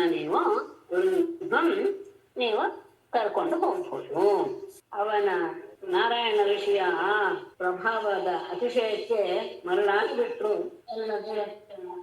ಸೇವಕರ ಆತನಿಗೆ ನಮಸ್ಕಾರ ಮಾಡಿದ ಮೇಲೆ ನಾರಾಯಣ ಹೇಳ್ತಾನೆ ಇವರಲ್ಲಿ ಯಾರನ್ನಾದ್ರೂ ಒಬ್ಬರನ್ನ ಸ್ವರ್ಗಕ್ಕೆ ಅಲಂಕಾರಳಾದ ಸಮಾನ ರೂಪಳಾದಂತಹ ಒಬ್ಬಳನ್ನ ನೀವು ಸ್ವರ್ಗಕ್ಕೆ ಕರ್ಕೊಂಡು ಹೋಗಿ ಓಮಿತ್ಯಾದೇಶಮಾದಾಯ ನತ್ವಾ ತಂ ಸುರವಂದಿನಃ ಉರ್ವಶೀಂ ಅಪ್ಸರಶ್ರೇಷ್ಠಾಂ ಪುರಸ್ಕೃತ್ಯ ದಿವಂ ಯಯುಃ ಸುರವಂದಿನಃ ಓಂ ಇತಿ ಆದೇಶಂ ಆದಾಯ ತಂ ನತ್ವಾ ಅಪ್ಸರಶ್ರೇಷ್ಠಾಂ ಉರ್ವಶೀಂ ಪುರಸ್ಕೃತ್ಯ ದಿವಂ ಯಯುಃ ದೇವತೆಗಳನ್ನ ಹೊಗಳುವಂತಹ ಸೇವಕರಾದಂತಹ ಅವರು ಓಮಿತಿ ಹಾಗೆ ಆಗಲಿ ಅಂತ ಆದೇಶ ಆದಾಯ ಪರಮಾತ್ಮನ ಆಜ್ಞೆಯನ್ನ ಸ್ವೀಕರಿಸಿ ತಮ್ನತ್ವ ಆತನಿಗೆ ನಮಸ್ಕಾರ ಮಾಡಿ ಅಪ್ಸರ ಶ್ರೇಷ್ಠ ಅಪ್ಸರೆಯಲ್ಲಿ ಶ್ರೇಷ್ಠಳಾದಂತಹ ಉರ್ವಶಿ ಆ ಸುಂದರಿಯಲ್ಲಿ ಉರ್ವಶಿಯನ್ನ ಪುರಸ್ಕೃತ್ಯ ಮುಂದೆ ಮಾಡಿಕೊಂಡು ಅಂದ್ರೆ ಅವಳನ್ನ ಕರೆದುಕೊಂಡು ದಿವಂ ಯಜ್ಞೋ ಸ್ವರ್ಗಕ್ಕೆ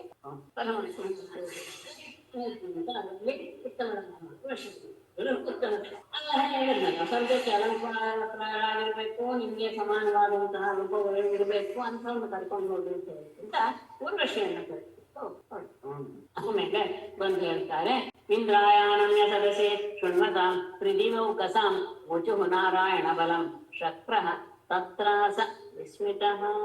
ಸದಸಿ ಇಂದ್ರಾಯ ಆನಮ್ಯ ಶೃಣ್ವತಾಂ ತ್ರಿದಿವೌಕಸಾಂ ನಾರಾಯಣ ಬಲಂ ವಚುಃ ವಿಸ್ಮಿತಃ ಶಕ್ರಃ ತತ್ರಾಸ.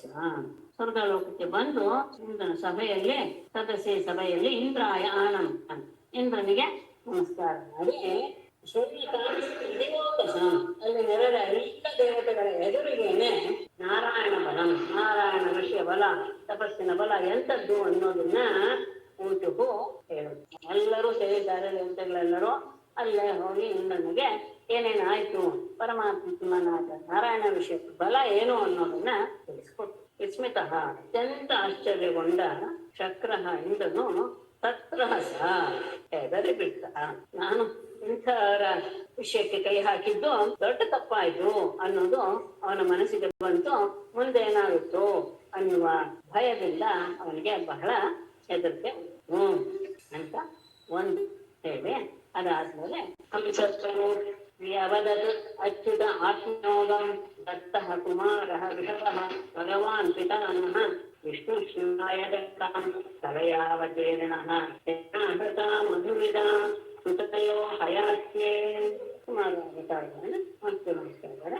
ಅಚ್ಯುತಃ ವಿಷ್ಣು ಜತಾ ಶಿವಾಯ ಕಲಯಾ ಅವತೀರ್ಣಃ ಹಂಸಸ್ವರೂಪಿ ದತ್ತಃ ಕುಮಾರಃ ನಃ ಪಿತಾ ಭಗವಾನ್ ಋಷಭಃ ಆತ್ಮಯೋಗಂ ಅವದತ್ ತೇನ ಹಯಾಸ್ಯೆ ಮಧುಭಿದ ತೇನ ಮಧುಭಿದ ತೇನ ಮಧುಭಿದ ಹಯಾಸ್ಯೆ ಶ್ರುತಯಃ ಆವೃತ.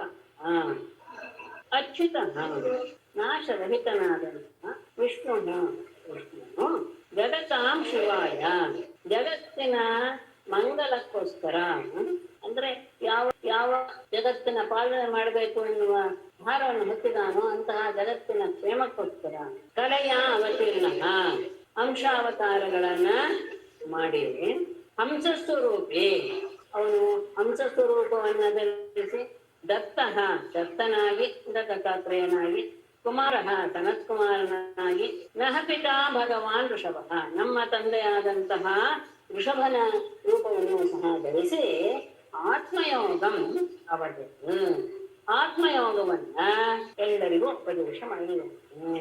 ಜಗತ್ತಿನ ಕ್ಷೇಮಕ್ಕೋಸ್ಕರ ಅನೇಕ ಅಂಶಾವತಾರಗಳನ್ನು ಮಾಡಿದ.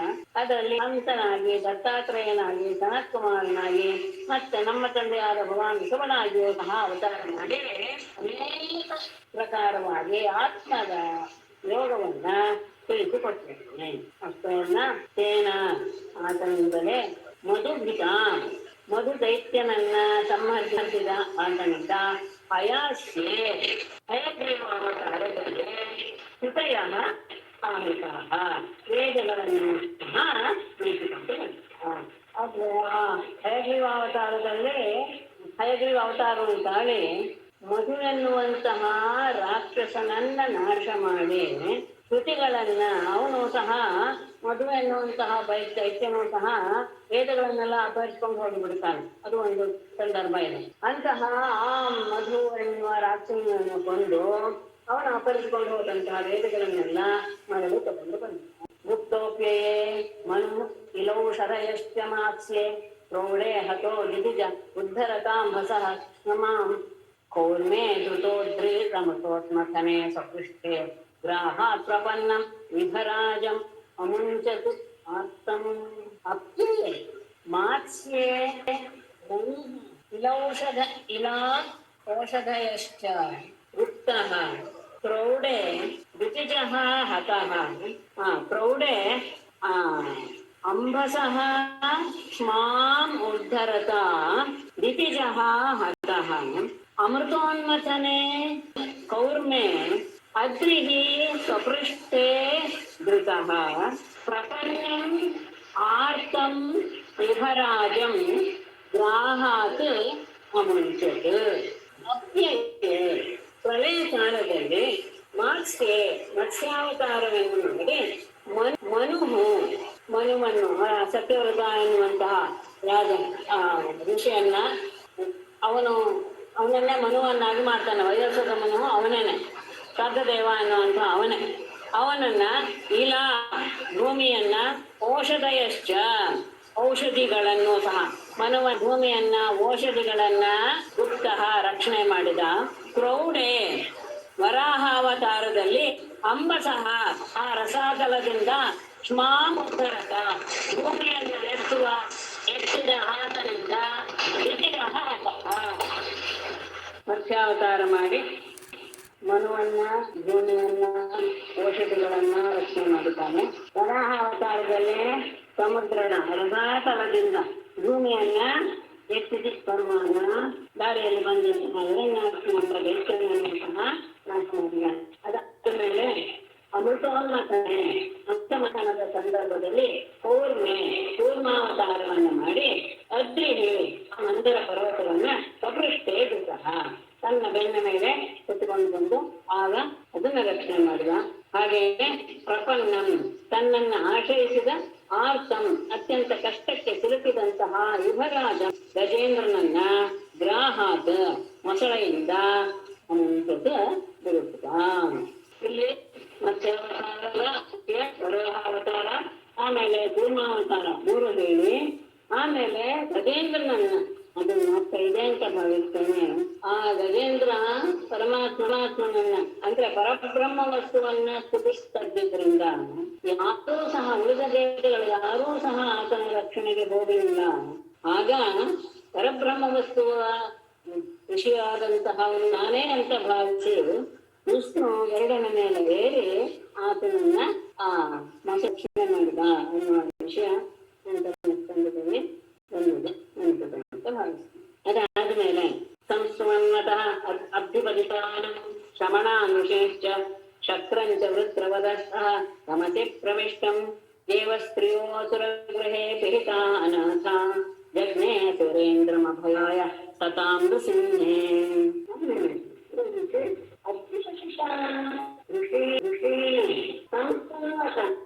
ಶಮಣಾನ ವೃತ್ರವದತ ತಮಸಿ ಪ್ರವಿಷ್ಟಂ ಶಸ್ತ್ರಂಚ ಅಸುರಗೃಹೇ ಪಿಹಿತಾಃ ಅನಾಥಾಃ ದೇವಸ್ತ್ರೀಯಃ ನೃಸಿಂಹೇ ಸತಾಂ ಅಭಯಾಯ ಅಶೇಂದ್ರಂ ಜಗ್ನೇ. ಅಬ್ಧಿಪತಿತ ಸಮುದ್ರದಲ್ಲಿ ಬಿದ್ದು ಸಂಸ್ತಂತಃ ಬಿದ್ದಂತಹ ಋಷಿಗಳು ಸಂಸ್ತಂತಃ ತನ್ನನ್ನ ಸ್ಥಿತಿ ಮಾಡ್ತಾ ಇರುವಂತಹ ಶ್ರಮಣಾನ್ ತಪಸ್ವಿಗಳನ್ನ ಅದ್ರ ಬಗ್ಗೆ ಸ್ವಲ್ಪ ವಿಷಯ ಹೇಳ್ತೀನಿ. ಆಮೇಲೆ ವೃತ್ರವಧತಃ ವೃತ್ರಾಸುರನನ್ನ ವಧೆ ಮಾಡಿದ್ದರಿಂದ ತಮಸಿ ಪ್ರವಿಷ್ಟಂ ಅಂದ್ರೆ ಬ್ರಹ್ಮಹತ್ಯಾದ ವಶಕ್ಕೆ ಒಳಗಾದಂತಹ ಶಕ್ರಂಚ ಇಂದ್ರನನ್ನು ರಚನೆ ಮಾಡಿದಂತ. ಆಮೇಲೆ ಅಸುರಗೃಹೇ ಅಸುರರ ಇಟ್ಕೊಂಡು ಬಿಡ್ತಾರೆ. ಅಸುರರ ಮನೆಗಳಲ್ಲಿ ಬಂಧನಕ್ಕೆ ಒಳಗಾದಂತಹ ಲಕ್ಷಗಳಿಲ್ಲದ ದೇವತಾಸ್ತ್ರೀಯರನ್ನ ರಕ್ಷಣೆ ಮಾಡಿದ. ಅಷ್ಟೆಲ್ಲ ನೃಸಿಂಹೆ ನರಸಿಂಹಾವತಾರವನ್ನು ಮಾಡಿ ಅಭಯಾಯ ಸತ್ಯವೆಲ್ಲರ ಅಭಯವನ್ನ ತೋರಿಸುವುದರ ಮೂಲಕ ಅಸುರೇಂದ್ರನೇ ಅಸುರ ಶ್ರೇಷ್ಠನಾದಂತಹ ವಸ್ತುವನ್ನ ವಾಲಕಿನಿಯರು ಎನ್ನುವಂತಹವರು ಋಷಿಗಳು. ಅವರು ಕೃತು ಎನ್ನುವಂತಹ ಮನೆಯಿಂದ ಕ್ರಿಯೆ ಎನ್ನುವಂತಹ ಕ್ರಿಯೆಯಲ್ಲಿ ತನ್ನ ತಾಳಿದರು ಹಿಂದೆ ಬಂದಿದ್ದರು. ಇವರು ಎಷ್ಟು ಜನ ಅಂದ್ರೆ 60,000 ಜನ. ಇವರು ಸಮುದ್ರದಲ್ಲಿ ಬಿಟ್ಟಿದ್ದಲ್ಲ, ಹೀಗಾಗಿ ಯಾವುದೋ ಒಂದು ಸಣ್ಣ ನೀರಿರುವ ಹಳ್ಳದ ಎಷ್ಟು ಸಮುದ್ರ ಹಾಗೆ ಆಗೋದು. ಯಾಕೆ ಅಂದ್ರೆ ಅವರ ಆತ್ಮ ಅವರ ಶರೀರ ಎಷ್ಟಿತ್ತು ಅಂದ್ರೆ ಇವ್ರು ಹೇಳ್ತಾರೆ ಅಂಗುಷ್ಠದ ಪರ್ವ ಮಾತ್ರ, ಪೂರ್ತಿ ಅಂಗುಷ್ಟವೂ ಅಲ್ಲ, ಪರ್ವ ಇದೆಯಲ್ಲ ಮಧ್ಯದಲ್ಲಿ ಹಚ್ಕೊಳತ್ತಲ್ಲ ಅಲ್ಲಿಯವರೆಗೂ ಅಷ್ಟೇ. ಅಂದ್ರೆ ಅಂಗುಷ್ಟದಲ್ಲಿ ಅರ್ಧ ಅಂಗುಷ್ಟ ಇದ್ರಂತೆ. ಆ ವಾಲಕಿಂಗಿಯರು ಬಹಳ ಏನು ಮಹಾ ತಪಸ್ವಿಗಳು ಅಂತಾನೆ ಅವರು ಪ್ರಸಿದ್ಧರು. ಒಮ್ಮೆ ಕಶ್ಯಪ ಪ್ರಜಾಪತಿ ಯಜ್ಞ ಮಾಡಬೇಕು ಅನ್ನುವಂತಹ ನಿರ್ಣಯವನ್ನು ಮಾಡಿದಾಗ ಈ ವಾಲಕಿಲ್ಯರು ಪುಟ್ಟ ವಾಲಕಿಲ್ಯರು ಸಮಿತನ್ನು ತರಕ್ಕೆ ಹೋಯ್ತು. ಮುಚ್ಕೊಂಡು ಬರೋದು ಕಷ್ಟ, ಶರೀರ ಗಮನಿಸ್ಕೊಳ್ಳಿ, ಹಣ್ಣು ಅದು ಸಮಿತನ ಕಷ್ಟದಿಂದ ತರುವಾಗ ಒಂದು ಹಸುವಿನ ಪಾರ ಮುಳುಗುವಷ್ಟು ನೀರಿತ್ತು ಒಂದು ಕಡೆ ಹಳ್ಳದಲ್ಲಿ. ಅಲ್ಲಿ ಬಿದ್ದು ಸಿಕ್ಕಾಕೊಂಡ್ಬಿಟ್ರು. ಅಲ್ಲಿ ಮಹಾಭಾರತದಲ್ಲಿ ಹೇಳ್ತಾರೆ ಗೋಷ್ಪದೇ ಸಂಪುಟೋದಕ್ಕೆ ಅಂತಾನೆ ಹೇಳ್ತಾರೆ. ಆ ಸಂದರ್ಭದಲ್ಲಿ ವಿಷ್ಣು ಅದನ್ನ ಬಂದು ಉದ್ಧರಿಸಿದ ಅಂತಹ ಅಂಶ ಇದೆ. ಅಂದ್ರೆ ಇಲ್ಲಿ ಅಗ್ನಿಪಥನ ಅಂತ ಇದೆ. ವಾಲಕಿಲ್ಯರಿಗೆ ಆ ಸಣ್ಣ ಪುಟ್ಟ ಹಳ್ಳುವೆ ಸಮುದ್ರದ ಹಾಗೆ ಭಾಸವಾಯಿತು ಅಂತ ಇದೆ. ಅಂತ ಸಂದರ್ಭದಲ್ಲಿ ಅವರೆಲ್ಲರಿಗೂ ಸಹ ವಿಷ್ಣು ಪಾರು ಮಾಡಿದ ಎನ್ನುವಂತಹ ಒಂದು ಹೇಳುವುದನ್ನ ಇದೆ. ಆಮೇಲೆ ಇನ್ನೊಂದು ವಿಷಯ ಇಲ್ಲಿ ಶ್ರವಣ ಶಬ್ದ ಇದೆ. ಶ್ರವಣ ಅಂದ್ರೆ ಸಹಜವಾಗಿ ನಮ್ಗೆ ತಕ್ಷಣ ನೆನಪು ಬರೋದು ವೇದಗನ್ಯಾಸಗಳು ಅಂತ. ಯಾಕೆ ಅಂದ್ರೆ ಶ್ರವಣ ಶಬ್ದಕ್ಕೆ ಆಯಾಸ ಪಡುವವರು, ದುಃಖ ಪಡುವವರು, ಕ್ಲೇಶ ಪಡುವವರು ಅಂತ ಅರ್ಥ. ಆ ಶ್ರವಣ ಶಬ್ದ ಉಪವಾಸಾದಿ ಕ್ಲೇಶಗಳನ್ನು ಅನುಭವಿಸೋದ್ರಿಂದ ತಪಸ್ವಿಯನ್ನು ವಾಸಿಸೋದನ್ನ ಅದು ವಿವರವಾಗಿದೆ. ಹಾಗೆ ಬೌದ್ಧ ಸನ್ಯಾಸಿಯಿಂದಾನೇ ಅರ್ಥ ಮಾಡ್ಬೇಕು ಅನ್ನೋದು ಇಲ್ಲ. ಯಾಕೆ ಅಂದ್ರೆ ಇಲ್ಲಿ ಶ್ರವಣಾನ ಋಷಿಯಿಂದ ಋಷಿ ಶಬ್ದವನ್ನ ಹಾಕಿರೋದ್ರಿಂದ ಇಲ್ಲಿ ಕಷ್ಟಕ್ಕೆ ಒಳಗಾಗುವವರು ಅಂದ್ರೆ ತುಂಬಾ ಕಷ್ಟಕ್ಕೆ ಸಿಕ್ಕಾಕೊಂಡವರು ಅಂದ್ರ ಇದ್ರಲ್ಲಿ ಬಿದ್ದು ಒಂದಾದವರು ಅರ್ಥವನ್ನ ನಾವು ತಗೋಬಹುದು ಅಷ್ಟೆ. ಆದ್ಮೇಲೆ ಇಂದ್ರ ಬ್ರಹ್ಮತ್ಯಾದೋಷಕ್ಕೆ ಸಿಕ್ಕಾಕೊಂಡಿದ್ದ. ಆ ಸಂದರ್ಭದಲ್ಲೂ ಇದನ್ನ ರಕ್ಷಿಸಿದ. ಅಸುರರ ಗೃಹಗಳಲ್ಲಿ ಸಿಕ್ಕಾಕೊಂಡಂತಹ ದೇವತೆಯ ಸ್ತ್ರೀಯರನ್ನೆಲ್ಲ ತೆಗೆದುಕೊಂಡು ಹೋಗಿ ಇಟ್ಕೊಂಡ್ ಅವರನ್ನೆಲ್ಲ ಈತಾನೆ ಪಾರು ಮಾಡಿದ. ನೃಸಿಂಹಾವತಾರದಲ್ಲಿ ಸಜ್ಜನರ ರಕ್ಷಣೆಗೋಸ್ಕರ ಅಂತಹ ಮಹಾದೈತ್ಯನನ್ನ ನಾಶ ಮಾಡಿದ. ಅಷ್ಟೆಲ್ಲ ದೇವಾಸುರೇ ಇದು ದೈತ್ಯಪತೀನ ಸುರಾರ್ತೆ ದೇವಾಸುರೇ ಇದು ಚ ದೈತ್ಯಪತೀಂದ್ರಾರ್ತೆ ಹತ್ತಂತರೇಷು ಭುವನಾನ್ ಅದಧಾತ್ ಕಲಾಭಿಃ ಭೂತ್ವಾಥ ವಾಮನ ಇಮಾಂ ಅಹರತೋದೇಃ ಸಮದಾದ್ ಅದಿತೇಃ ಸುತೇಭ್ಯಃ ದೇವಾಸುರೇ ಯುಧಿ ಚ ಸುರಾರ್ತೆ ದೈತ್ಯಪತೀನ್ ಹತ್ವಾ ಅಂತರೇಷು ಕಲಾಭಿಃ ಭುವನಾನಿ ಅದದಾತ್ ಅಥ ವಾಮನಃ ಭೂತ್ವಾ ಇಮಾಂ ಕ್ಷ್ಮಾಂ ಜ್ಞಾನಶಾಲೇನ ಬಲೇಃ ಅಹತ್ ಅದಿತೇಃ ಸುತೇಭ್ಯಃ ಸಮದಾತ್. ದೇವಾಸುರೇ ಯುಚ ದೇವಾಸುರ ಸಂಗ್ರಾಮಗಳಲ್ಲಿ ಪ್ರಾರ್ಥೆ ದೇವತೆಗಳಿಗೋಸ್ಕರ ದೈತ್ಯಪತಿನ ಆ ಅಸುರರ ಪ್ರಮುಖರನ್ನೆಲ್ಲ ಹತ್ವ ಕೊಂದು ಅವರಿಗೋಸ್ಕರ ಆ ಕೆಲಸವನ್ನು ಮಾಡ್ದ. ಆಮೇಲೆ ಅಂತರೇಶು ಉಳಿದ ಅನೇಕ ಮನ್ವಂತರಗಳಲ್ಲಿ ಕಲಾಭಿಹಿ ತನ್ನ ಕಲಾಂಶಗಳಿಂದ ಅವತಾರ ಮಾಡಿ ಭುವನ ಅದಥಾತ್ ಈ ಭೂಲೋಕಗಳನ್ನ ರಕ್ಷಣೆ ಮಾಡಿದ್ದಾನೆ. ಅದಾದ್ಮೇಲೆ ಆದ್ಮೇಲೆ ವಾಮನಃ ಭೂತ್ವ ವಾಮನ ರೂಪವನ್ನು ಧರಿಸಿ ಇಮಾಂ ಕ್ಷ್ಮಾಂ ಈ ಭೂಮಿಯನ್ನ ಜ್ಞಾನಶಾಚಲೇನ ಬೇಡುವ ನೆಪದಿಂದ ಬಲೇಹೇ ಅಹರತ್ ಬಲಿಯಿಂದ ಕಿತ್ಕೊಂಡ. ಅಷ್ಟೇ ಎಲ್ಲ ಅದಿತೇ ಸುತೇಭ್ಯ ಸಮರ್ಥ ಅದಿತಿಯ ಪುತ್ರರಾದ ದೇವತೆಗಳಿಗೆ ಅದು ದೇವಾಸ ಯುದ್ಧದಲ್ಲಿ ದೈತ್ಯರ ಒಡೆಯರನ್ನೆಲ್ಲ ನಾಶ ಮಾಡಿದ ದೇವತೆಗಳಿಗೋಸ್ಕರ. ಆಮೇಲೆ ಅನೇಕ ಮನ್ವಂತರಗಳಲ್ಲಿ ಅನೇಕ ಅವತಾರಗಳನ್ನು ಮಾಡಿ ದೇವತೆಗಳನ್ನ ರಕ್ಷಣೆ ಮಾಡಿದ್ರು. ವಾಮನ ರೂಪವನ್ನು ತಾಳಿ ಬಲಿಯಿಂದ ಬೇಡುವ ಭೂಮಿಯನ್ನು ಬೇಡುವ ನೆಪದಿಂದ ಅವನ ತಪಸ್ಸನ್ನು ಆಹಾರವನ್ನು ಅದನ್ನ ಅದಿತ್ಯ ಮಕ್ಕಳಿಗೆ ಆಮೇಲೆ ನಿಕ್ಷತ್ರಿಯಾಂ ಅಕೃತ ತ್ರಿಸಪ್ತಕೃತ್ಯಃ ರಾಮಸ್ತು ಹಯ ಕುಲಾಪ್ಯಯ ಭಗವಾಗ್ನಿಃ ದಿಗ್ಬಂಧ ದಶವಸ್ತ್ರ ಅಹಂಕಲಂಕಂ ಪಿತಾಪತಿರ್ಜಯತಿ ಲೋಕಮಲಘ್ನ ಕೀರ್ತಿಃ. ಹಯ ಕುಲಾಪ್ಯಯ ಭಗವಾಗ್ನಿಃ ತ್ರಿಸಪ್ತಕೃತ್ಯಃ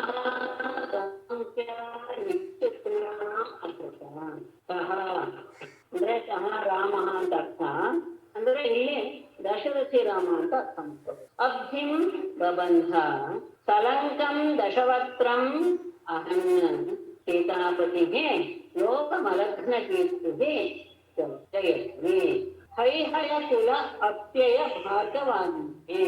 ಹೈಹಯ ಕುಲ ತತ್ವವೇನು ಹೈಹಯ ವಂಶದ ನಾಶಕ್ಕೋಸ್ಕರ ಭಾರ್ಗವಾಗ್ನಿ ಭಾರ್ಗವ ರೂಪದ ಅಗ್ನಿಯಿರುವಂತಹ ರಾಮ ಮತ್ತು ಪರಶುರಾಮನಾದರು ತ್ರಿಸಪ್ತಕೃತ 21 ಬಾರಿ ಯುದ್ಧ ಮಾಡಿ ಗಾಂ ಈ ಭೂಮಿಯನ್ನ ನಿಕ್ಷತ್ರಿಯ ಅಂತ ಕ್ಷತ್ರಿಯರೆಲ್ಲರವರನ್ನಾಗಿ ಮಾಡಿಬಿಟ್ಟ. ಸಹ ಆತನೇ ದಶರಥಪುತ್ರನಾಗಿ ಅಂದ್ರೆ ರಾಮನಾಗಿ ಅಬ್ಧಿಂ ಬಬಂಧ ಸಮುದ್ರಕ್ಕೆ ಸೇತುವೆಯನ್ನು ಕಟ್ಟಿದ. ಅಷ್ಟೇ ಅಲ್ಲ, ತಲಂಕಂ ದಶವಕ್ತ್ರಂ ಲಂಕೆಯಲ್ಲಿದ್ದಂತಹ ಆ ರಾವಣನನ್ನ ಕೊಂದು ಹಾಕಿ ಸೀತಾಪತಿಗೆ ಅಂತಹ ಸೀತಾಪತಿಯಾದಂತಹ ಎಂಥವನವನು ಲೋಕಮಲಘ್ನ ಕೀರ್ತಿ ಸೀತಾಪತಿ ಲೋಕದಲ್ಲಿರುವ ಎಲ್ಲ ಜನರ ಪಾಪಗಳನ್ನು ತೊಡೆದು ಹಾಕುವ ಕೀರ್ತಿಯುಳ್ಳಂತಹ ಸೀತಾಪತಿಗೆ ಸೀತೆಯ ಪತಿಯಾದ ರಾಮನು ಜಯತಿ ಕೀರ್ತಿಯನ್ನು ಪಡಿತಾನೆ. ನೋಡಿ ಯಾರು ದಶರಥ ಪುತ್ರನಾಗಿ ಅವನೇ ದಶರಥ ಅಲ್ಲಿ ಆ ಭಾರ್ಗವ ಕುಲಕ್ಕೆ ಭಾರ್ಗವ ರಾಮನಾಗಿದ್ದರಿಂದ ಇಲ್ಲಿ ದಶರಥ ಪುತ್ರನಾಗಿದ್ದಂತೆ ಸಮುದ್ರಕ್ಕೆ ಸೇತುವೆಯನ್ನು ಕಟ್ಟಿ ಲಂಕೆಯಲ್ಲಿರುವಂತಹ ರಾವಣನನ್ನು ನಾಶ ಮಾಡಿದ. ಜನರ ಪಾಪಗಳನ್ನೆಲ್ಲ ತೊಡೆದು ಹಾಕುವಂತಹ ಕೀರ್ತಿ ರಾಮನಿಗೆ ವಿಶೇಷವಾಗಿ ಎಲ್ಲರೂ ಆತನನ್ನ ಆಶ್ರಯಿಸ್ತಾರೆ. ಅಂದ್ರೆ ಈಗ ದೇಶಾದಿ ಆಗಿದೆ ಅದು ಗಮನಿಸ್ಕೊಳ್ಬೇಕು. ಇಲ್ಲಿ ವಿಶೇಷ ಜಯಸಿ ಶಬ್ದವನ್ನು ಹಾಕಿದ್ದಾರೆ. ಜಯಸಿ ಎನ್ನುವುದು ವರ್ತಮಾನ ಅಂದ್ರೆ ನಿಮಿಯಗೆ ವಿದೇಹರಾಜರಿಗೆ ಯೋಗಿಗಳು ಉಪದೇಶಿಸಿದಂತಹ ಸಂದರ್ಭ ಯಾವಾಗ ನಡೆದಿತ್ತು ಅಂದ್ರೆ ರಾಮಾವತಾರದಲ್ಲಿ ನಡೆದಿತ್ತು ಅನ್ನೋದು ಇದರಿಂದ ಗೊತ್ತೆ. ಅಂದ್ರೆ ಅವಾಗ ರಾಮ ಇದ್ದಾನೆ ಎನ್ನುವುದು ವಿಶೇಷ. ಹಾಗಾಗಿ ಜಯಸಿ ಎನ್ನುವ ವರ್ತಮಾನ ಕಾಲದ ಪ್ರಯೋಗವಿದೆ.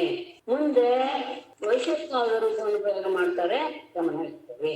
ಭೂಮೇಶ ಭರಾವತರಣಾಯ ಯದುಶ್ವ ಜನ್ಮ ಜಾತಃ ಕರಿಷ್ಯತಿ ಸುರೈರಪಿ ದುಷ್ಟರಾಣಿ ವಾದೇ ವಿಮೋಹೇತಿ ಯಜ್ಞಕೃತೋ ಅಸದರ್ಹಾನ್ ಶೂದ್ರಾನ್ ತಲೋ ಕ್ಷಿತಿಭುಜೋ ನ್ಯಹನ್ ಅಹನಿಷ್ಯದಂತೆ ಅಜನ್ಮ ಭೂಮೇಃ ಭರಾವತರಣಾಯ ಯದುಷು ಜಾತಃ ಸುರೈಃ ಅಪಿ ದುಷ್ಟರಾಣಿ ತರಿಷ್ಯತಿ ಯಜ್ಞಕೃತಃ ಅತದರ್ಹಾನ್ ವಾದೈಃ ವಿಮೋಹಯತಿ ಕಲೌ ಅಂತೆ ಸೂತ್ರಾನ್ ಕ್ಷಿತಿಭುಜ ಯಹನಿಷ್ಯತಿ.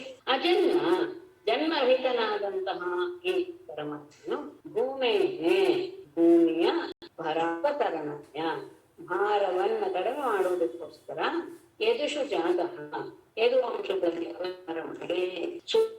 ಅಪೇ ದುಷ್ಟರಾಣಿ ದೇವತೆಗಳಿಗೂ ಸಹ ಮಾಡಲು ಅಶಕ್ಯವಾದಂತಹ ಕಾರ್ಯಗಳನ್ನ ಕರಿಷ್ಯತಿ ಮಾಡ್ತಾನೆ, ಮುಂದೆ ಮಾಡ್ತಾನೆ.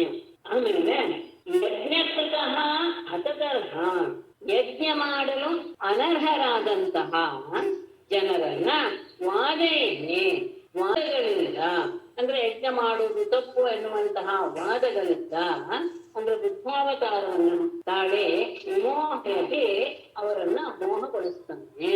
ಪ್ರಾಪ್ತ್ಯ ಜನರು ಅಂತ ಅನ್ಸ್ಕೊಳ್ತಾರೆ ಅವರೆಲ್ಲರೂ. ಯಾರು ಯಜ್ಞವನ್ನ ಮಾಡೋದಕ್ಕೆ ಅರ್ಹರಲ್ವೋ ಅಂಥವ್ರು ಯಜ್ಞ ಮಾಡ್ತಾ ಇರುವಂತಹ ಸಂದರ್ಭದಲ್ಲಿ ಈತ ಯಜ್ಞ ಮಾಡುವುದು ತಪ್ಪು ಅಂತ ಹೇಳಿ ಮೋಹಗೊಳಿಸಿ ಎಲ್ಲರನ್ನೂ ಸಹ ಯಜ್ಞ ಮಾಡದೇ ಹಾಗೆ ಮಾಡಿಬಿಡ್ತಾನೆ ಎನ್ನುವುದು ಬುದ್ಧನ ಒಂದು ಅವತಾರದ ವೈಶಿಷ್ಟ್ಯ. ಅದಾದ ಮೇಲೆ ಕಲವು ಅಂತೆ ಕಲಿಯ ಯುಗದ ಕೊನೆಗೆ ಶೂದ್ರಾದ ಮುಂದೆ ಬಂತು ಅಂತ ಭಾವಿಸ್ತೇನೆ. ಎಷ್ಟೋ ಎಲ್ಲರೂ ಕೊನೆಗೆ ಶೂದ್ರ ರಾಜಭಾರ ಮಾಡ್ತಾ ಇರ್ತಾರೆ. ಶೂದ್ರರಾದಂತಹ ರಾಜರನ್ನು ನ್ಯಾಯನಿಷ್ಯತ್ ಮೋಕ್ಷ ಮಾಡ್ತಾನೆ. ಶೂದ್ರರಾದ ಅಂದ್ರೆ ದೈತ್ಯಾವತಾರವನ್ನು ಮಾಡಿ ಶೂದ್ರರಾದಂತಹ ಗೋಪಾಲರನ್ನೆಲ್ಲ ನಾಶ ಮಾಡ್ತಾನೆ ಅಂತ ಹೇಳಿ ಏವಂ ವಿಧಾನಿ ಕರ್ಮಾಣಿ ಜನ್ಮಾನಿ ಚ ಜಗತ್ಪತೇಃ ಭೂರಿ ಯಶಸಃ ವರ್ಣಿತಾನಿ ಮಹಾಭುಜ ಜಗತ್ಪತೇಃ ಭೂರಿ ಯಶಸಃ ಏವಂ ವಿಧಾನೆ ಕರ್ಮಾಣಿ ಜನ್ಮಾನಿ ಚ ಭೂರೀಣಿ ವರ್ಣಿತಾನಿ.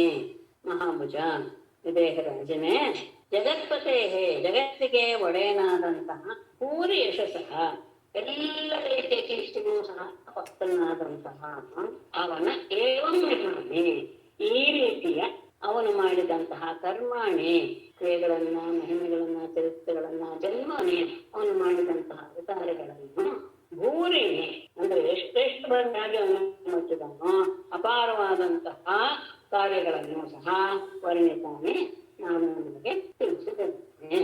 ಜಗತ್ತಿಗೆ ಒಡೆಯನಾದ ಪರಮಾತ್ಮ ಅತ್ಯಂತ ಕೀರ್ತಿಶಾಲಿ ಅಂದ್ರೆ ಅವರು ಮಾಡಿದಷ್ಟು ಯಾರು ಮಾಡಿಲ್ಲ.